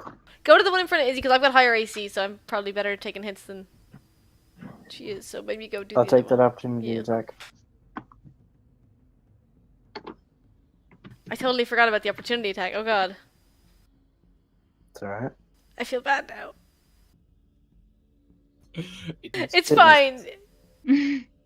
It's like a case when Risbet runs past, like a little mouth juts out of its foot and is like, nope. Ew. 21, 19. 21 and 19 hit, friendo. I'm gonna add 2 level 1 smites. Assuming these aren't counted as undead. They They're might be not like undead. fiends or Oh, something. They are not. I always wondered. I had a feeling that class and they were, but they're not on nor fiends. Sorry, but Look, monstrosities? correct them the way. Like one of the only 43 few. damage. Ooh, 43.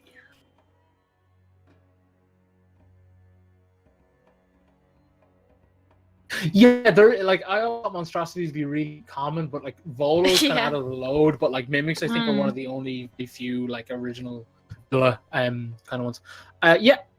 Ian, as this first like hits it, it like kind of sludges out, and Risbet just brings down the mold to the middle, and it just splats and kind of goes everywhere, and it doesn't seem to be moving anymore. Is that all you should do, Risbet? Yeah. Cool. Isadora, you're up. Mass cure wounds. Everyone Nice. gets 18 back. Very nice. Nice. May you gain consciousness with about it.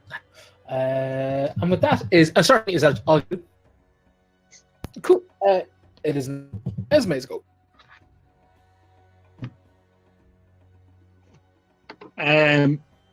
Main shot again, one in front of Dakota, and then another shot at the last box to see if it's evil. Oh god. Roll both, please.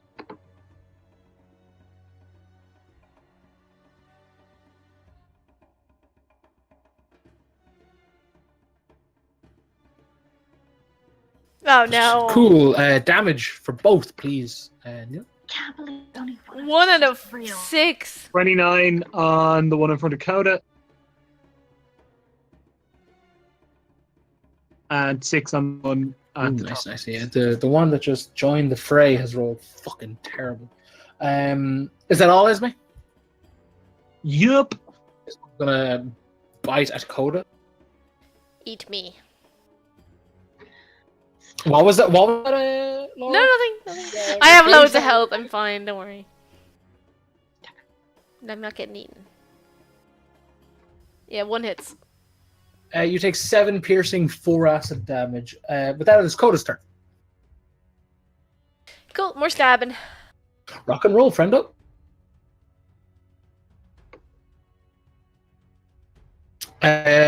Yeah, 18. cool. Yeah, no, Coda strikes through and this thing collapses. Cool, I'll use my move to kind of get in front of this other guy. Alright, cool. And with that, it is Rizbit's go. Cool. Give me a second. Nice. I'll move in front. Heck at it twice.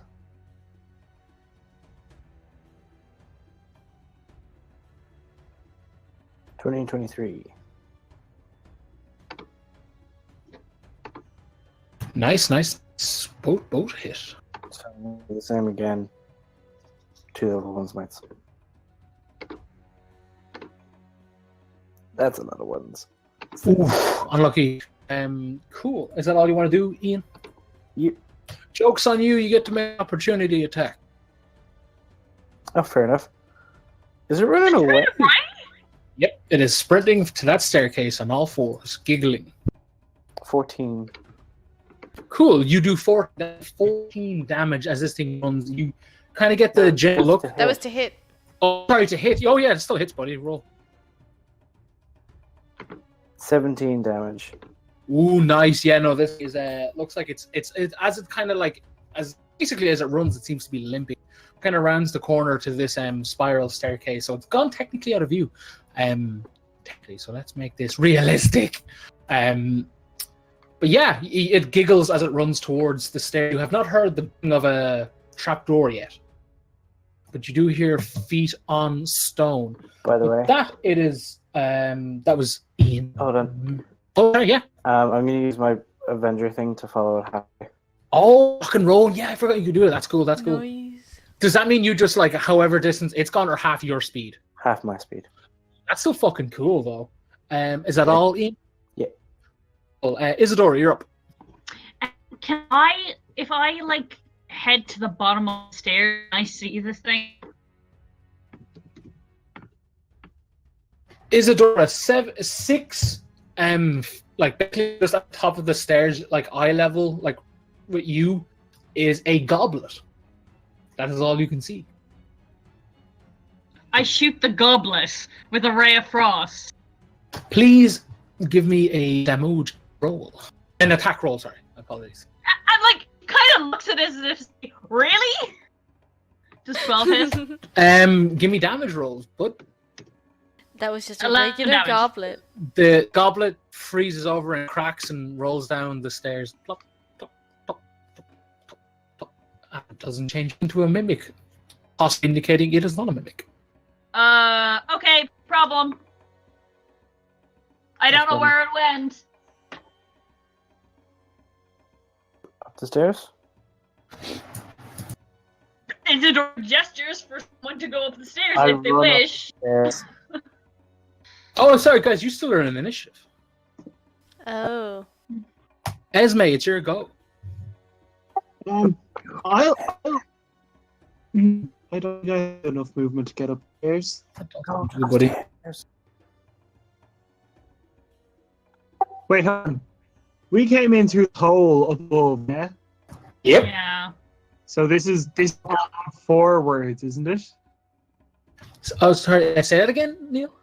So do these stairs go up or down? They go up.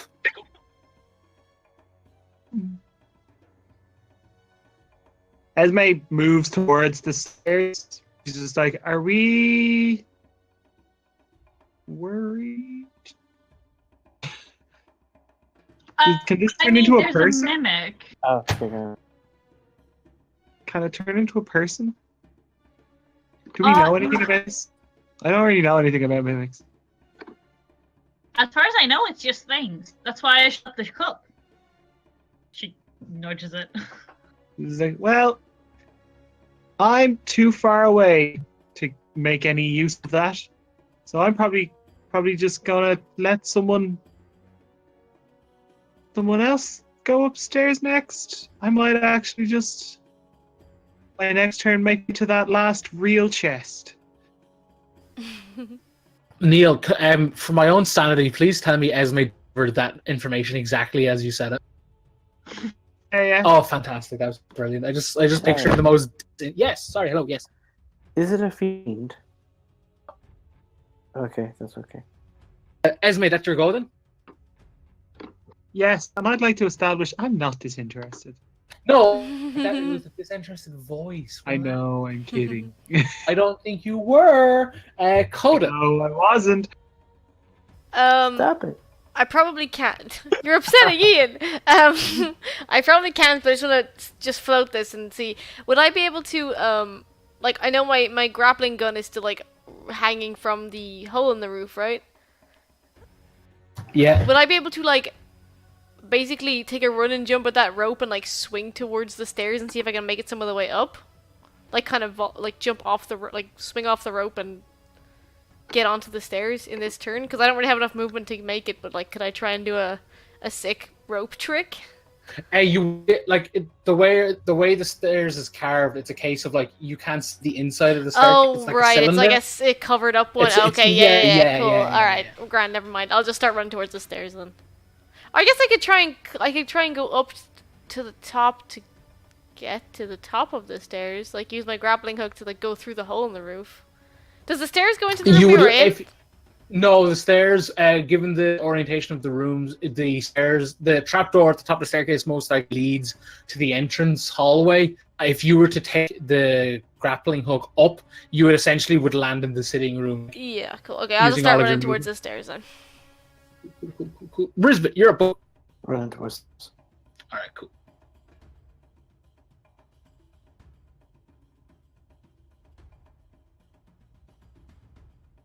I can get to where his door is. Alright, cool. I just got the idea of the mimic making it, but he runs upstairs and just steals Coda's grapple gun. He becomes my grapple gun and I don't know about it for like a month, and then at the most opportune moment I try to use it and it's like, no, that was a mimic. Cool. Rizbit, is that all you're doing? Above Rizbit, everyone, primarily Rizbit and Isidore, because you can hear giggling with glee. A large crash, like violent crash, is heard as wood clearly splintered. Oh shit! Dear God. You hear like, oh god, it's loose in the city, and kind of like trails off, and like you're not entirely sure if you hear what sounds like a front door bang. You like it, the way it sounds, but longer an initiative. I'll run up the stairs. Isidore, as you climb the stairs, you notice that the trapdoor has been like essentially smashed in, but outward. It's smashed outward, smashed out. And the front door is wide open. Before people declare action, I will break now because I realize it's quarter. We went over the thingy, so run and get some water because Lord knows I need moments of song. Cool. But hey, that rhymed. Back in 5, guys. Is Esme like fiddling with this other chest? She's fiddling with some chest. Thieves tools check, please, Neil, when you're ready. Isidore's kind of saying that, like, should we? Okay.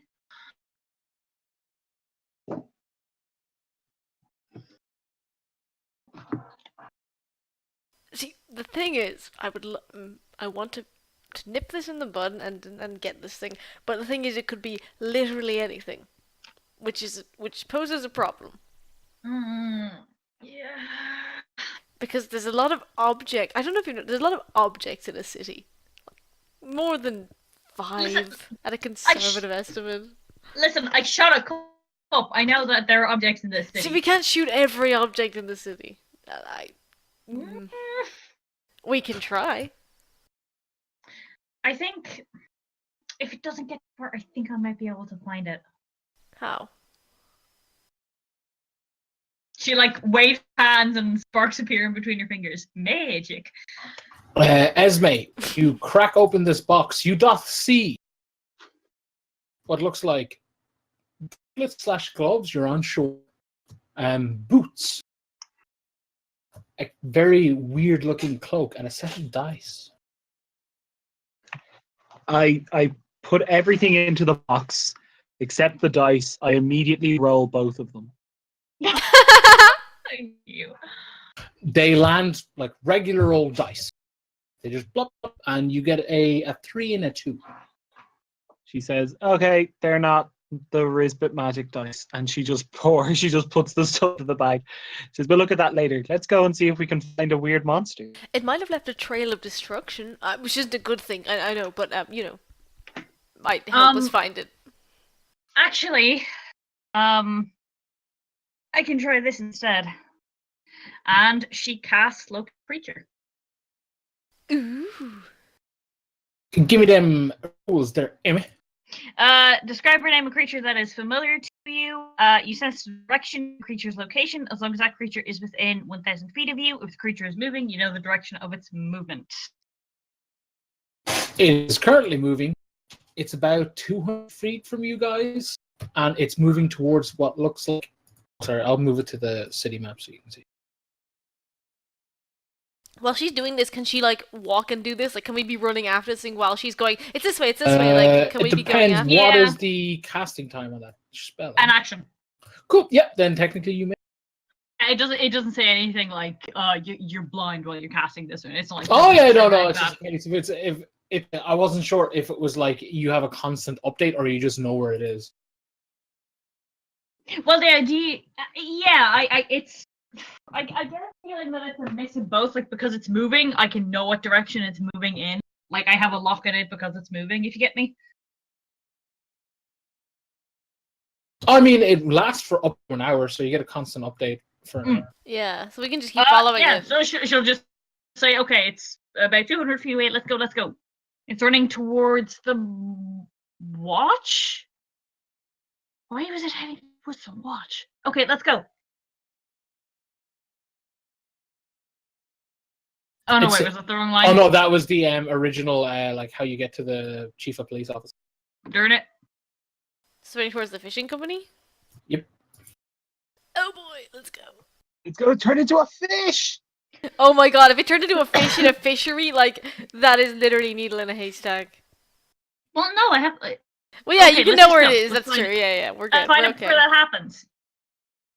We run!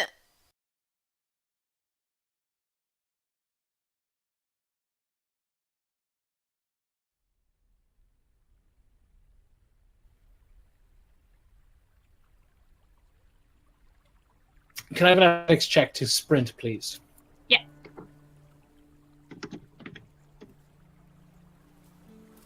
Hey.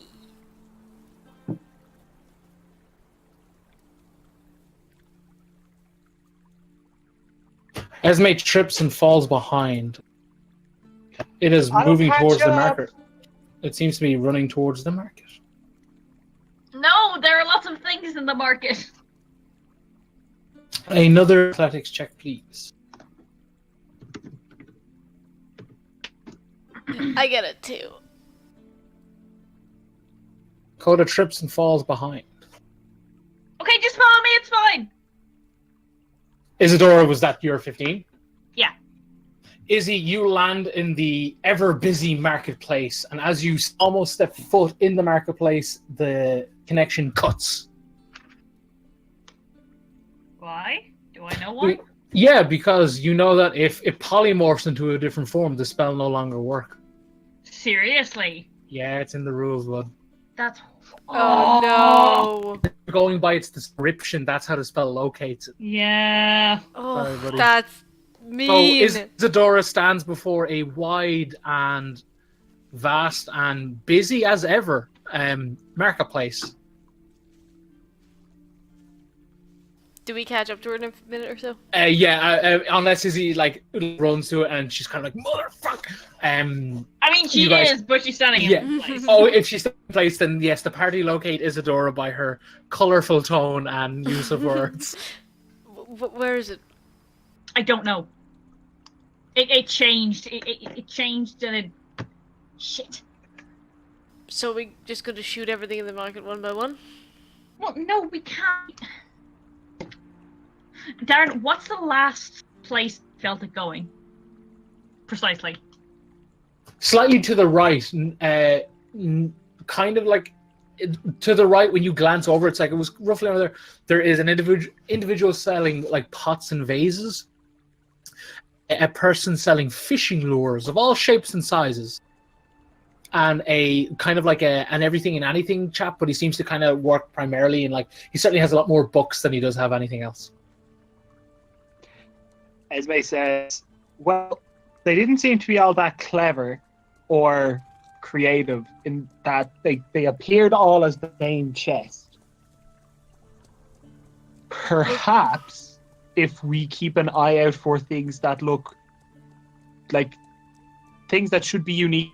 Basically, Esme gave some solid logic on how to find this thing. So she used her ability to get advantage, but basically in general, what she pitched it to the group was that looking for duplicates. So Esme or Isadora in Coda, you may investigate / perception, your choice, with advantage to see if you can find this little bugger. It's a shame these Perception guys. or investigation, is it? Yeah, your choice with advantage. It's a shame these guys don't bleed because oh boy. Did I not? I didn't locate it with. Oh no, my... I'm just letting people roll because it's a case of it's all happening at once. 24.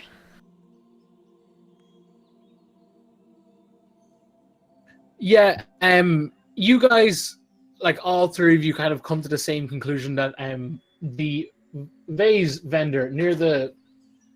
It was ominous. 1 second. My bedroom door just ominously opened with no one at it.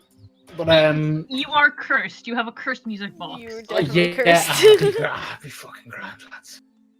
I'm gonna die the way I lived, playing D&D and eating fucking Pringles. God, I want Pringles. Oh, they're so nice. It even says Pringles because it's a football box. Anyway, yes, you guys come upon a town. Now you find a table at the vase and pottery vendor at the back, where one could easily dupe down from a rooftop, or from an alleyway, perhaps. But there are two vases that look almost identical. And they're tall and very plain, not a lot of detail, easily mimicked. But they are identical. There's one on the left and there's one on the right. I'm gonna ask the vendor, like, is this a unique item? Are these coming in a pair? Sorry, that was me fucking up my dialogue, not him.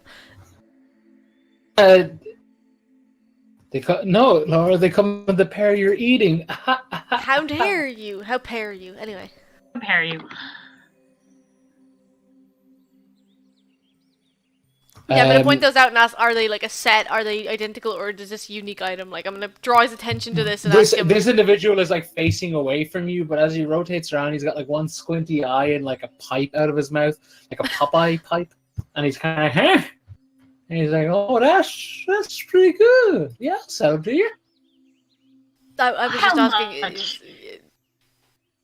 Oh, For the it's front entryway, how much? 30 gold each. Really? 30 gold? 30 gold for these? Darren, I'd like to poke both of them with my sword. Give me attack rolls for both of them. The first roll will be for the left.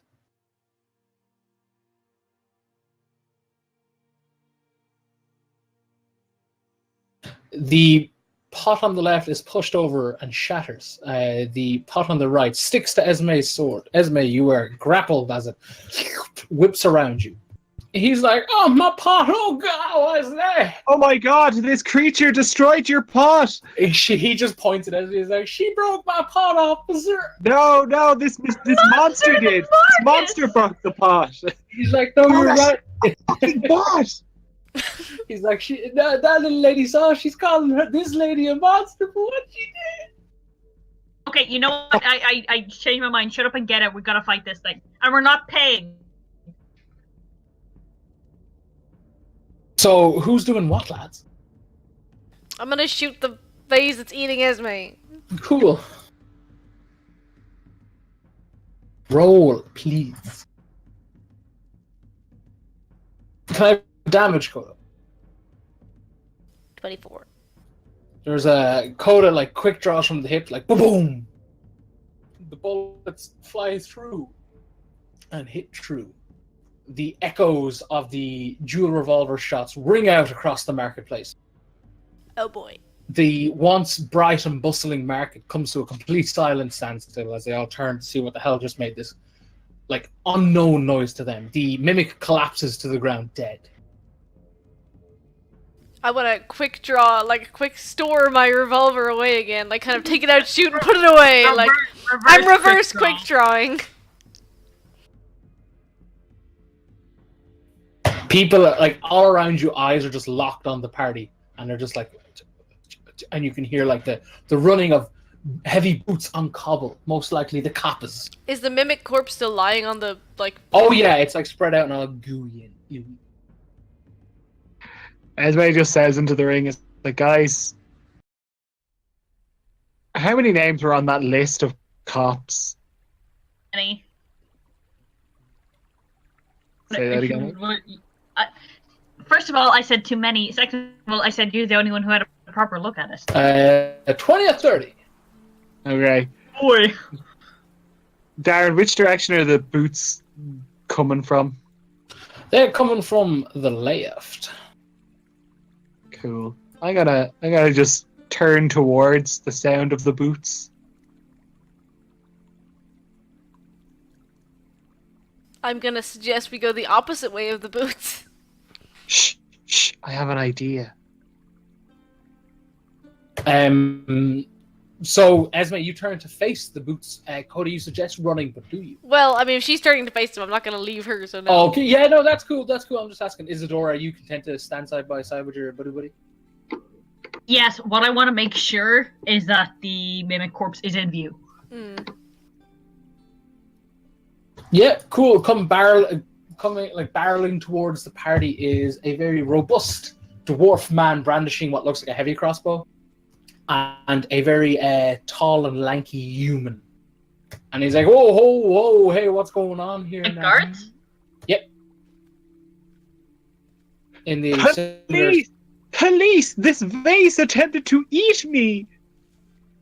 That's not true, officer. She was stabbing and whatnot with her very elaborate knife. Esme has the sword in plain view, but held behind her back. Is like, that's a lie. It's just like waving it towards the police. Like, no, I didn't. No, that grabbed her. I saw it. Running. First of all, your prices are ridiculous, and now your wares are attacking people. The tall lanky human is like, whoa, now, like having shit prices isn't a felony, man. Wait, are you sure? I think we passed a law about shit pricing. The dwarf is like, is that a fine weapon I see behind you there, madam? That this would check out with this here vendor's little story. I mean, yeah, technically, but also then I almost got eaten. I like Will Smith pose at the corpse. Yeah, I'm gonna turn to the vendor and kind of say, do you really want word getting out that your wares attack people? This would be bad for business. The human like crouches down at it and like, you know, does that like like runs a finger through like the body and it's like, well, yeah, that is certainly an unconventional substance that is there. He takes out like a notepad and walks over to like Izzy and he's like, now, ma'am, can you recall the doohickey that did apparently attack you? The what that attacked us? And can you describe the doohickey that attacked you? Cool creature called a mimic. It disguises itself as things. Oh. And he turns and he's like, sir, why are you selling mimics? And he's like, I didn't do nothing. That broke my pot. Esme just shouts, it's like, it's illegal to sell mimics. And she turns back to the city watching her and she's like, isn't it, officer? Oh, you didn't tell me your name. The dwarf is like holding the crossbow and he's like, will you stop? Yeah. You didn't tell me your name either, sailor. And she like leans around. Madam, if you do not take 5 steps back, I will arrest you with trying to seduce an officer. Okay, I will, but I would still Is it also a like. crime? This is a form of bribery which we do not look kindly upon. My accomplice partner and I.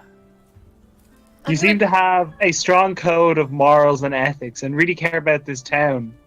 Is that something?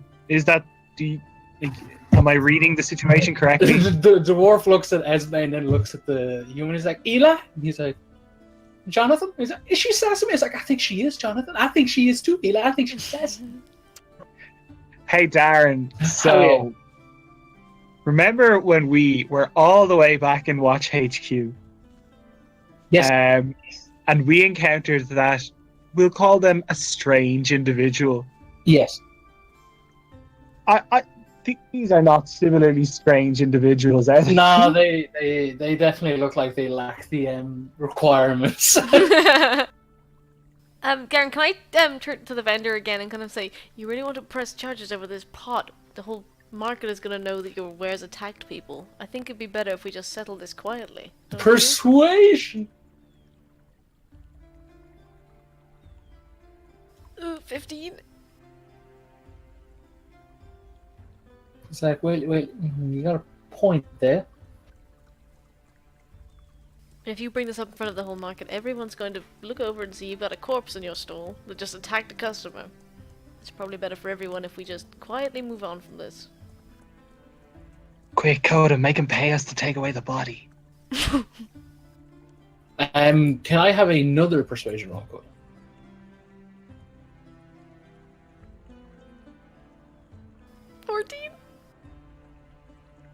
He's like, oh, and just, and he like dusts himself off, and he's like, just please leave. And as he says that, Jonathan and Eli are like clearly pulling straws. It's like, I ain't carrying. It's like, I ain't carrying. It's like, fine, we will do this honorably with straws. I'll carry it. Where do you want to bring it? It's like, no, thank you, citizen. This is official watch business. Oh my god, speaking of official watch business, that came out of the chief of police's home. No, Lily, that is quite the accusation. I think... Talk to Nanu and Lena, because we're all friends, and they know that we know that something fishy's going on, and one of the fishy things was this not so fishy pot, because it was a creature that tried to eat me, that ran out of the chief of police's home. The one that you guys know to be Eli is writing all this down in his notebook, and he's like, and your name is, ma'am?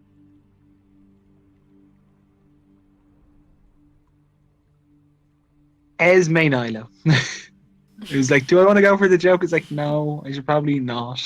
Like, here's what I'm thinking. Like, in the ring, as Esme is saying this, Isidore is saying, maybe, like, if Nano and Lena are trying to keep, like, a low profile, is it a wise thing to tell these guys stuff? I mean, on the one hand, they're And not then mind also, are you flayers. really going to tell them the truth of the matter and then give them a bullshit name? Like... Well, how about we let you off with the warning now, because that is quite the accusation. We're going to take this here corpse back to the HQ and dump it with the other one. A lot of corpses today. Oh my god, where's the other corpse from? This is official watch business, madam. Stay in your lane. Hey, I was an officially recognized important person in your area. I could help.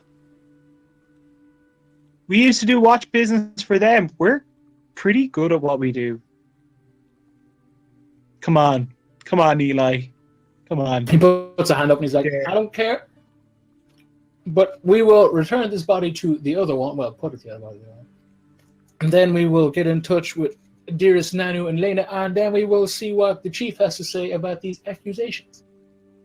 I mean, I don't think he's gonna be saying too much. And what is that, Miss Nilo? Well, the last time I saw him, he was coughing up a lot of gross white bile. He seemed sick. Sick like the mayor. He's like, sick like the man. He's like, okay, that's quite an act. Okay. And Jonathan's like, well, he did take the day off work. And he's like, that does most certainly check out. Esme starts whispering. He's like, Jonathan, you know you can trust me. Look at me. I am clearly City Watch material. Madam, now I feel Let us help bad arresting a goddamn crack addict, but can you still, please, step the fuck back? I will not ask any. Okay, Esme turns off her sword, puts it on her belt, and then just steps forward. It's like, okay, boys, the two of you you've done it now. We walked into your damn town. We walked into your damn town and helped deal with your damn giant problem. Or have you not noticed that boats can now leave? And when we tell you we're here to help, we're here to help. So why don't you let us help? Or you're obstructing justice. And if you obstruct justice, doesn't that make you a criminal? Doesn't that mean you're going to have to go to prison? Eli, Jonathan, is that what you want to happen? I cannot help but feel like she is sassing us, Eli. Says, Cody, do you want to leave? I'd love to, but I don't think we should. Oh. Eli finishes writing and hands Esme a piece of paper. What does it say? It says, community service. You must Oh. carry the smelly corpse back yourself or face a fine of 500 gold. I offered you knob. Yes, but then you started to get lickety-split with your words, madam, and I did not appreciate those words that you did say regarding my character. So, good day. You know the watch, apparently, because you are some sort of hot shot in this here part. So, toodle pip. And they kind of like holster their weapons and like turn on their heel. And then he just turns like, have we ever met a competent watch person? I don't know. Nanu, You don't give it. You never Lena, give us the chance to find out. Fucking Because the first thing you do when you meet them is get under their skin. I'm just gonna quietly kind of be like, well, my fiance's in the wash. He's Karen not competent. Bone. Don't Yeah, you like, bring up, no, with all don't you due ever respect, mention Shorty. Karen to me again. Although Esme's Karen was so 100% great. that person who's like, you shut your mouth when you're talking to me. It's like, what? If Harkin's so great, how come he died? Because he was so great. He was so good He at his found job. out too much. Esme just grabs like grabs one of the feet of the mimic and starts dragging it towards the watch. In her right hand, Yeah. it's in her right hand. She's got the foot of the mimic, and in her left hand, she's got a smoke. Does do the party go with Esme? Yeah. Okay, but Yeah, you guys like, as ascend. we're walking, you Oh, all say, "Can we not spend too much time in the watch just No, because yes, it's it's- Oh, full yeah. of mind flayers?" Let's dump the body and get out Cool. of it. Yeah, you guys essentially drag this mimic through like the absolute chaos that seems to be the market today. You get odd looks, but more importantly, wisdom saving throws, everybody.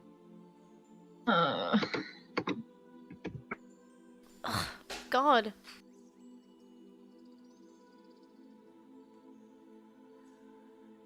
Ooh, this is gonna be fun. Oh no. Oh no. Oh, Oh no. Esme Coda, you take 4 psychic damage. But more importantly, let's explain why. As you walk through the market, you're all kind of talking and like, yeah, this is bullshit, this is shit, you know, as you do. As you walk, your head sways to the left, and you are overcome with a sensation you have not had in quite a while. Quite some time, one would say. Your ear, like vision starts to blur, smidge. Your ear starts to get that familiar. Well, not familiar by any margin of time. It's been quite a while since the ringing has hit your ears, and Esme and Coda have a bit of a nosebleed as you take psychic damage. Oh shit! And as you look to the left, you see a bench, kind of far off. It's kind of like between you and this bench is a large crowd, and you see 2 individuals. You see a seeker throwing bird crumb to birds. And you see another seeker standing talking to them. But the one that's standing looks kind of like, and instantly you notice that instead of the typical kind of bronze, dull, kind of goldishy look, it's kind of a matte, slightly dark, ultramarine blue. And they seem to be like their face is like fully animated. They are like clearly in the middle of a joke or something. And they're saying it to this other seeker, and this other seeker is like clearly looking at them, got their head here. But then you see that this ultramarine seeker clearly hits this note on the joke, and they kind of look over and they're kind of like, huh? What? Like, is that not? And they kind of act like if they almost recognize you as they point towards you, and you see the seeker on the bench kind of turn their head and look kind of nonchalantly. But although most seekers, hashtag all seekers, look relatively the same, you like when this seeker looks at you, you guys instantly know who it is. You know it to be Kay. And they both look at you, and you hear a dog bark. And both of them put fingers to their lips, as in like a shh. And as soon as this like little moment happens, like, you know, you kind of snap out of it as like, you know, someone walks past your vision in the crowd, and you can see a bench in the distance, and it's kind of ragtag, worn down, nobody's on it, and it's kind of the opposite of the bench that you saw moments ago, which was in pristine condition and perfect and almost picturesque. But the bench is now ragtag and rough, and why would anybody sit on that? Esme just like wipes the blood from her nose, and she says, "Okay, I don't know if anybody else saw that, but we need to come back and investigate that bench." I saw it too. Oh, I think we all saw it. One sec, friends. The last time you were talking to him. What about the last time I was talking to him? Hello. Sorry about that. Amy, what were you saying? Or was Kay the last time Esme spoke to him? Oh. Darren. Neil. Was Kay asked me not to tell people what mission he's on, didn't he? No, he Told me not to follow him. He told you not to follow. All right. In case it was a trap. As I says, last time I talked to him, it was at the Baron's place. He went to the Deep Fort, and he told me not to follow him. But at the same time, I'm totally probably going to follow him at some point. So it's. What's he doing at the Deep Fort? I think it was to do with those anchors, like the weird anchor things. I think he was trying to dismantle them or something. I think he had a vision. I think something came to him while we were like, he realized something about what was going on that we don't have the information about. Did he mention any other seekers? Oh, he might have hard on the other. Don't think he has any seeker friends. It's kind of sad. Wait, hold on. Darren. Neil. Using my fine intelligence, would I be able to, like, ascertain that aquamarine seeker was in fact Prophet? That's what I was thinking.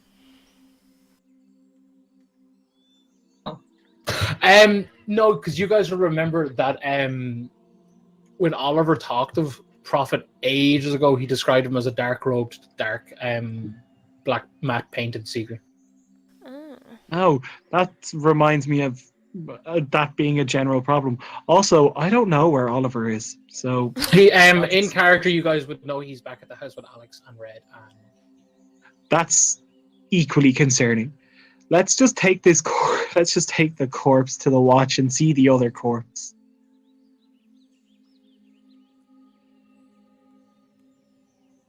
Rock and roll.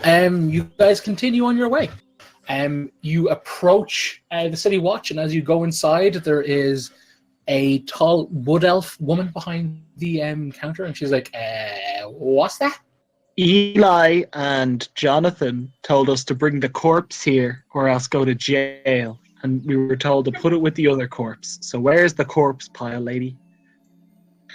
She goes back to chewing her chewing gum. She's like, fifth door down, follow the stairs, and you can't miss it. Thanks, Jolene. And she just walks by. You guys essentially follow hashtag Jolene's instructions, and you go down the stairs, and to the right is essentially like an area that one would probably like. It's kind of like a makeshift morgue, but you guys can see the corpse of Augustus Chambers. Ah. Which one was Augustus Chambers? The one, the son who attacked Risbit in the street. Ball appeared. Oh. In his true Ball's form little and was like, friend. hey guys. So, just to keep it clear about what happens with this mimic body, Esme just throws it in a corner, and then she walks over to Augustus Chambers and just starts slapping his face. And it's that scene. It's the scene from Kill Bill where the bride refuses to kill the very young Yakuza boy, but Esme does not spank this corpse. She just slaps the face and she just says, "This is what you get for fucking around with Val. You get dead." And then she's just like, "I'm done now. We can go." Cool, you got I'm all glad that you out? could have some catharsis, yes. It's 100% not over, so no. But it's mostly okay. We need to check his pockets. I didn't. Is he naked, Darren, or does he still have his pockets? Oh no, he is not like propped up on like a slab or anything. He is just like lying on the floor. He's in his armor, and his weapon lies to his left. Is there an incinerator here, Darren? Probably, but not in this area. And it's that weird skull sword, isn't it? Mhm. Esme gets real close to it and she says, "I hate you so much, and I hope you can hear me, and I hope my sister leaves you for a rich young vampire." And I feel like we should definitely check his pockets for anything Baal related that we can throw it in a fire. Oh my god, or in the ocean.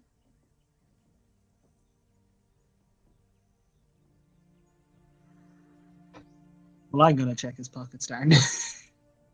Give me an I'd investigation. rather just leave. Speaking of the Touch ocean, I know it's probably the not the right time, but do you think we should look into that cave you mentioned? Do you think that might Maybe be the next later. lead? When we're done Oh. killing, Like, if I had to guess, that could be part of this, like, layer or nest that they have. Well, we don't really have much to go on right now.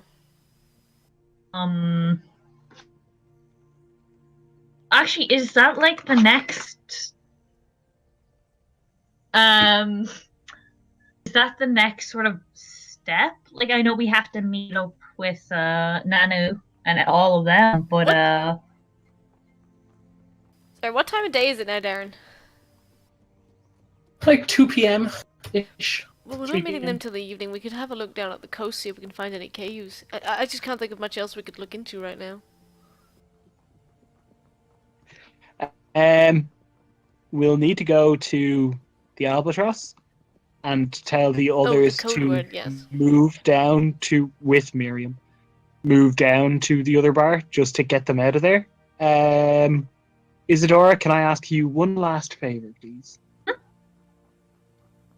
Or one last favor while we are in this morgue.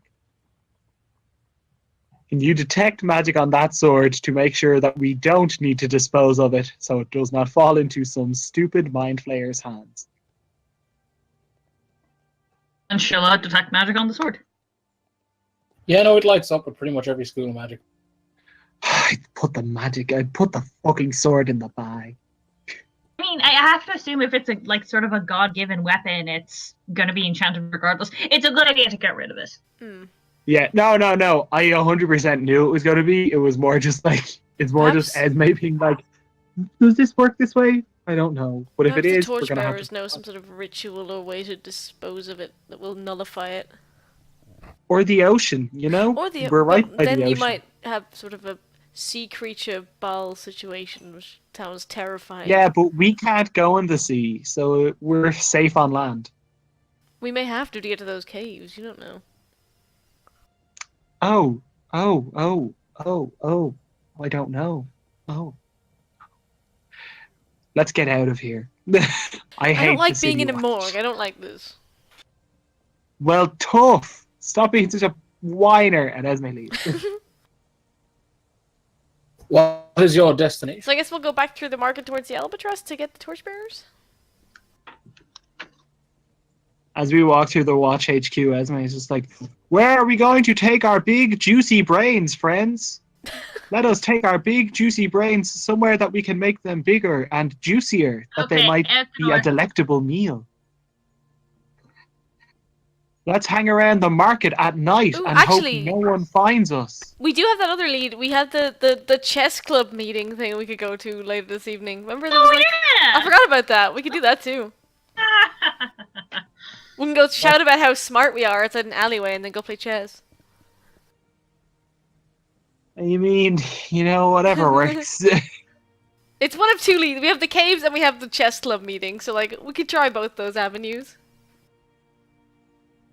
For now, let's do the torchbearers anyway, because we're not gonna be able to start a new thing before 12 anyway. So let's just do wrap a few things up, I guess. As you cross the market and head towards the Albatross, kind of in the space that would be like the streets between the market proper and the Albatross. No, I actually don't think you have enough strength. Actually, no, you got a strength, but you could probably hold that sword. That's the only thing stopping you. Yep. Someone hold that fucking sword. That's all I'm saying. No. I put it in the bag, so I've definitely touched it. I mean, but properly, as in, Like not attuned just to like it. people like an extra 4d8 to swing, right? As you pass like down one of the streets that like comes off the marketplace and leads to the Albatross, you hear a voice off to the right with like, "Golly gee, adventurers, I'll read your fortunes." I look over. Cody, you see a man at a table. It is like someone sliced a chunk out of a dining room and put it in the middle of the street. It is all painted kind of like the same ultramarine blue as that Seeker, although that is 100% not intentional. It's just my head. And there is like it's kind of like it's all like he sits at a table, like a kitchen table. And there is like floorboards beneath him, but they stop abruptly, kind of clean again, like if someone just evenly sliced out a chunk of a room. Behind him is like what looks like half of a unit, and like a vase is on it, and like a frame with nothing described in it. It's all like it's been covered in this blue paint. He sits at a table that is pearl white. This individual is very, very, very pale, like ivory skinned pale. He's got kind of purplish eyes and a like snow white hair that's kind of up into this quiff. He's got kind of what looks like very flashy clothes, kind of like a suit almost, kind of like a tuxedo, the penguin suits with the little tails. And then to his left is a wood puppet, it seems, sitting on the table in an equally fashionable suit. It's like kind of crudely carved, like massive wooden triangles kind of stick to the side of its head, perhaps trying to indicate that it's an elf wooden toy. And before you reads a very flamboyant and kind of glowing sign that says Occam's Oracles. Or Occam the Oracle, sorry, I apologize. Esme immediately asks, "Are you a mind flayer? Because you got to tell us if you are." It's like, well, oh, madam, I can assure you I am not a mind flayer, whatever that may be. So Would you like- tell fortunes? Oh, my dear friend, I do indeed. You give me simply a gold piece, and the cards will work their magic through me. Alternatively, if you want some advice off my dear friend Georgie here, and like he moves the puppet, like it's clearly you can clearly see his hands are behind are up the puppet. One hand is he makes it wave. It's like that is a simple 4 gold pieces. Since there's a group of you. There's no rule. Yes, no, by all means, line up, and if you wish to take a card and ask for some advice, by all means. If you could accurately predict anything in our lives, I would be shocked. But let's give it a try. You have the aura of a giraffe I once met in a dream. Have you ever taken on the form of a giraffe, my friend? I can say with almost certainty. No, I was the sheep at the time.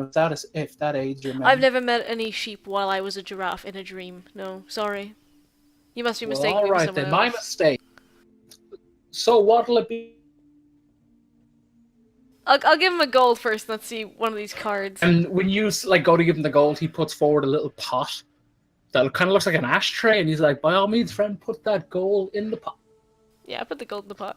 When you like Coda places the gold into the pot, it kind of catches fire and disappears. He produces a deck of cards and starts to like shuffle them, but with like kind of like showmanship. Hello.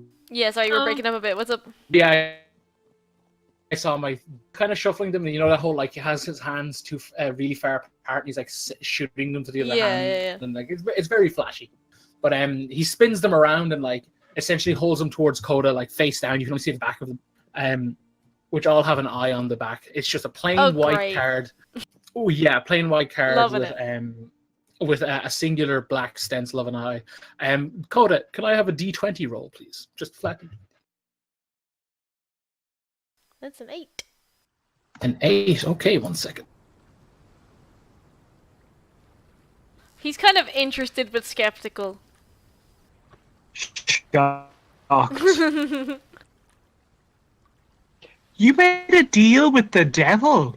Yeah. What do you mean you're skeptical of No, magic? but as in, like, our lives are so fucking weird that, like, a regular, like, traveling fortune teller, if he can actually accurately predict something, I'm like, yeah, this guy's either got something or he absolutely doesn't. When Coda touches this card, he's like, "Are you sure this is your card, friend?" I mean, do I get a vibe off it, Darren? No, it looks like a piece of a card, like it's for all intents and purposes, it's a card. Yeah, I'll take this one. Cool. When you pull it out, the eye wiggles on the back, and it becomes kind of like chevrons, like black and white zigzag. When you flip it over, you see a distorted humanoid in what looks like a burlap sack has been tied at the neck to form a head.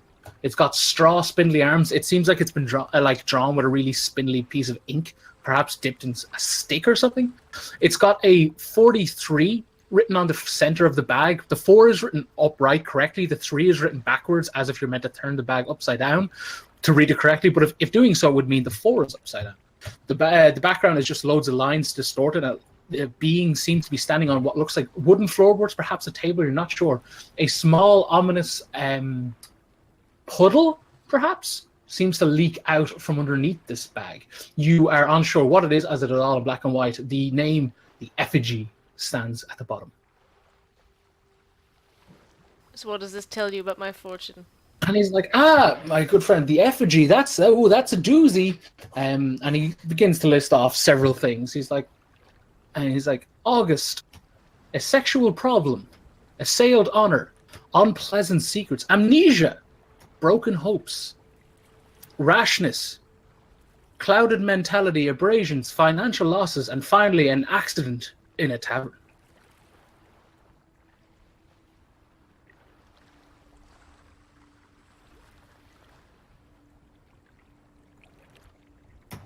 With almost breakneck speed, the card zips back into the deck, and he begins to reshuffle them. And well, friend, I hope that sets you right on a great path. I don't think it's really helped me much, but it's interesting anyway. And he looks at Isadora and Esme, and he's like, "Friends?" I could use the distraction, and she flips a gold piece into the ashtray. And he's like, "Oh, thank you very much. We all need a distraction now and again, don't we, Georgie?" And he makes the little doll move forward, like nod. Can I have a D20 roll? Putting her off. Can I have a D20 roll, please, Amy? Coda looked very unimpressed with this dude. Oh, you also pulled the Yeah, effigy. re-roll, yeah, for the sake of it, yeah. Ooh, a 13. Friday the 13th. Oh, yeah, it's tomorrow. Yeah, Coda's completely, like, unconvinced. He thinks this guy's full of bullshit because that was not relevant to him. You say that now. Does he have an accident in a tavern, or was it a tower? I couldn't really hear. Tavern. Tavern. Yeah, if that comes true, I'll believe him, but everything else was just vague and not super related with Dakota. Izzy, you pull forward a card when you, again, the eye flickers and becomes zigzag, black and white zigzags.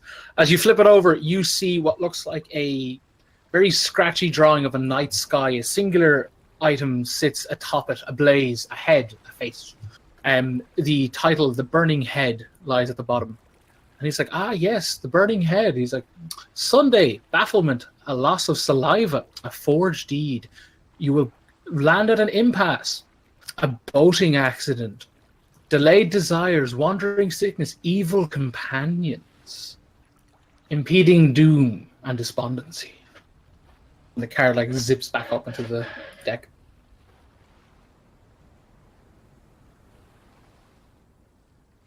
She just steps back and gestures if Esme wants to go ahead. Yeah, she flicks the gold into the box. I guess a roll.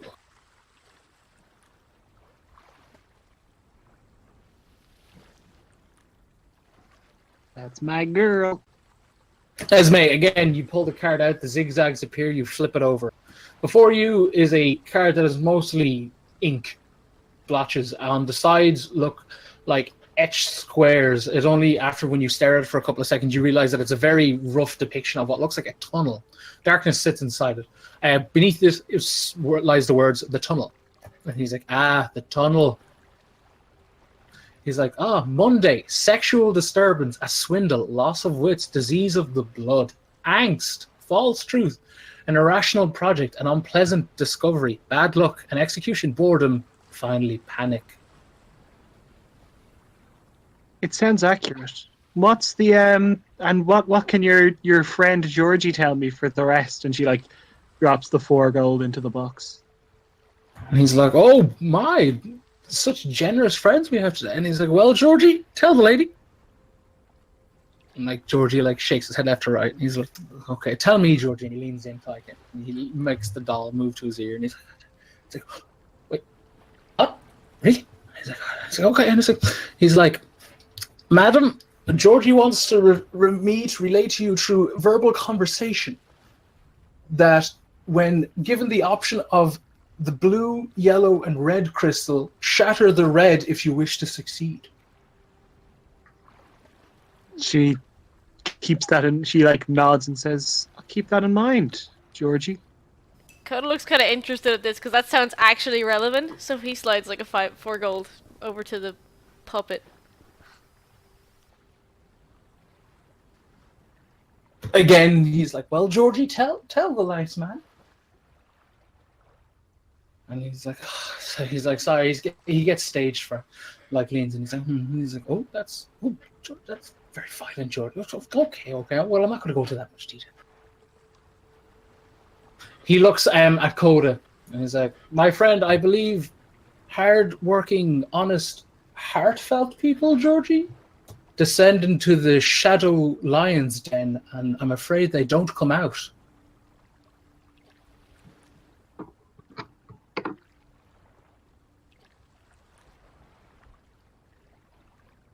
Yeah, kind of like not, and he's kind of taking a note of this in his journal just in case it is relevant. He's still not entirely sure, but yeah, he's writing this down.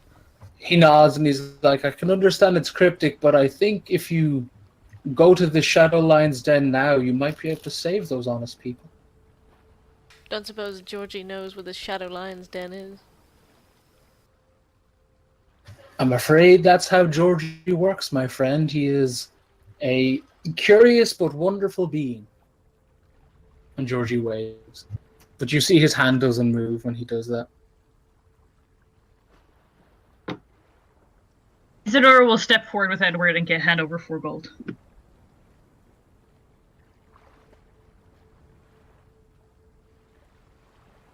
Again, he like leans in. He's like, Georgie? Oh.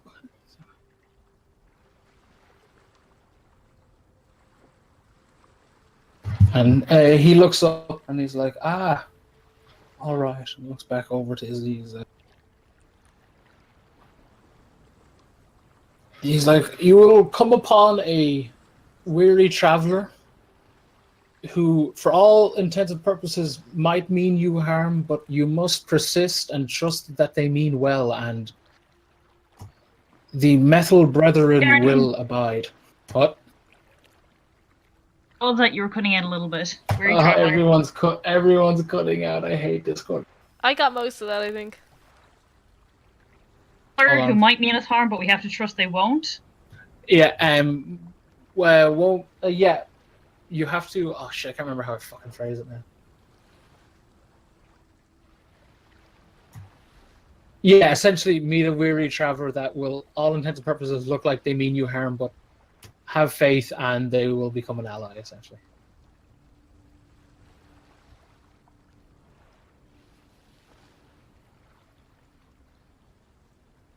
The last bit was something about abiding. Metal brethren abiding?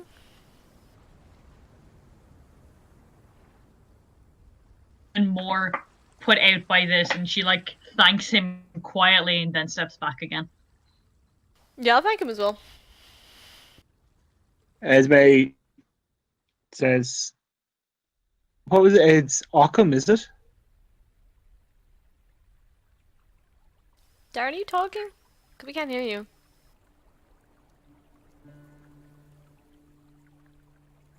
Discord is being such an arsehole today. Yeah.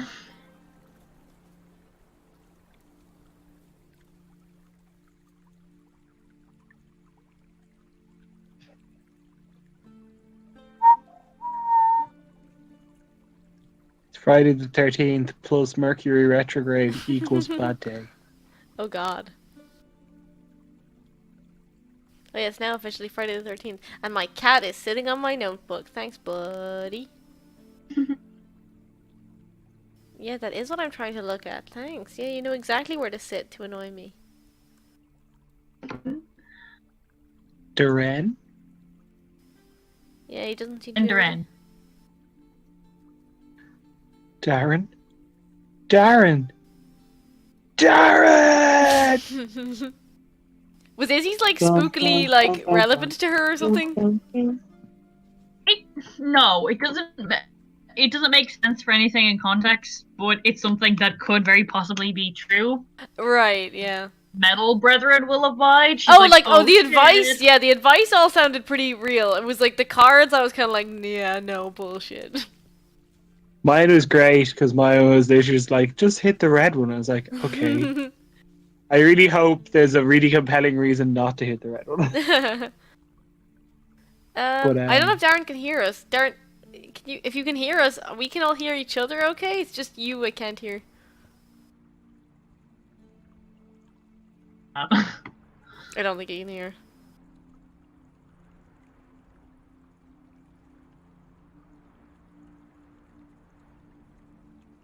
Yeah, I'll have to listen back to the advice stuff and write it down properly because that sounded important. And let's hope we don't, all those good hardworking people don't die in the shadow something den. Was the Shadow Dragon Den? Shadow Lion's Den? I Shadow think? Lion. Yeah, Hello? Shadow Lion's Den. Hey! Darren! Fuck me, God, Christ! Why is it always Thursdays? It used to always be Wednesdays. Christ. Mercury retrograde. Friday the 13th. So yeah, I guess we're leaving this dude then? I mean, yeah, if you want it, it's 12 now, but like, if you want, we can like leave it as you guys walk, like, nod and walk away. Thank you, Lily. What's his name? Occam? Occam, yeah. Esme thanks him, but says, be aware that there are creatures in this town that want to eat the brains of incredibly intelligent and creative individuals, potentially one such as yourself. So protect yourself and defend yourself as best you can. Well, I appreciate it, Miss Nilo. Nile. You others there. I'm assuming Risbet's there.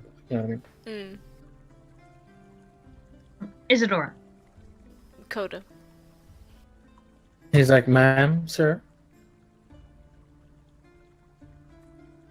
He is like, I bid you a day. Thank you for the business, and he looks up at the clear blue sky, and he's like, "I'd bring a raincoat. It's gonna rain soon." Tesme just pulls up the hood of her cloak of the manta ray.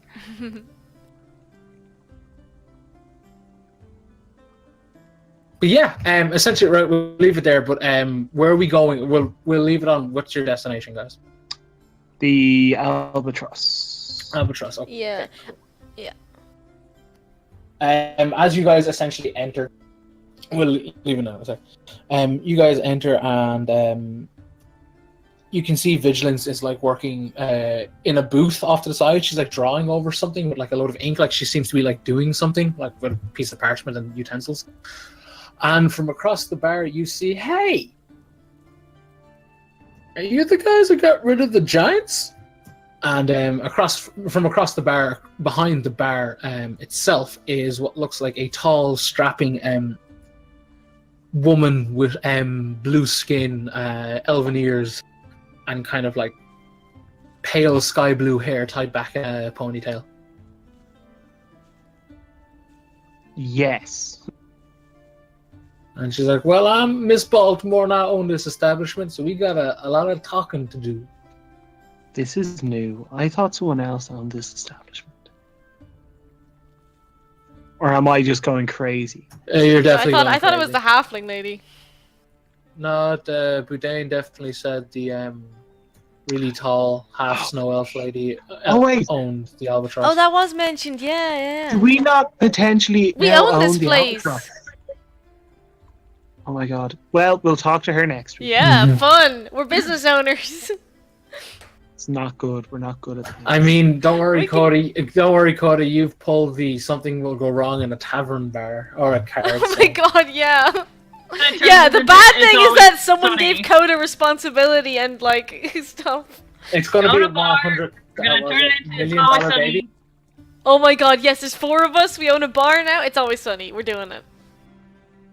And Elias shows up as Frank. Yes. Sorry about all the disconnecting, but yeah, good It wasn't game. your and all fault. that jazz. Uh-huh. Sure, we got through it. We did it.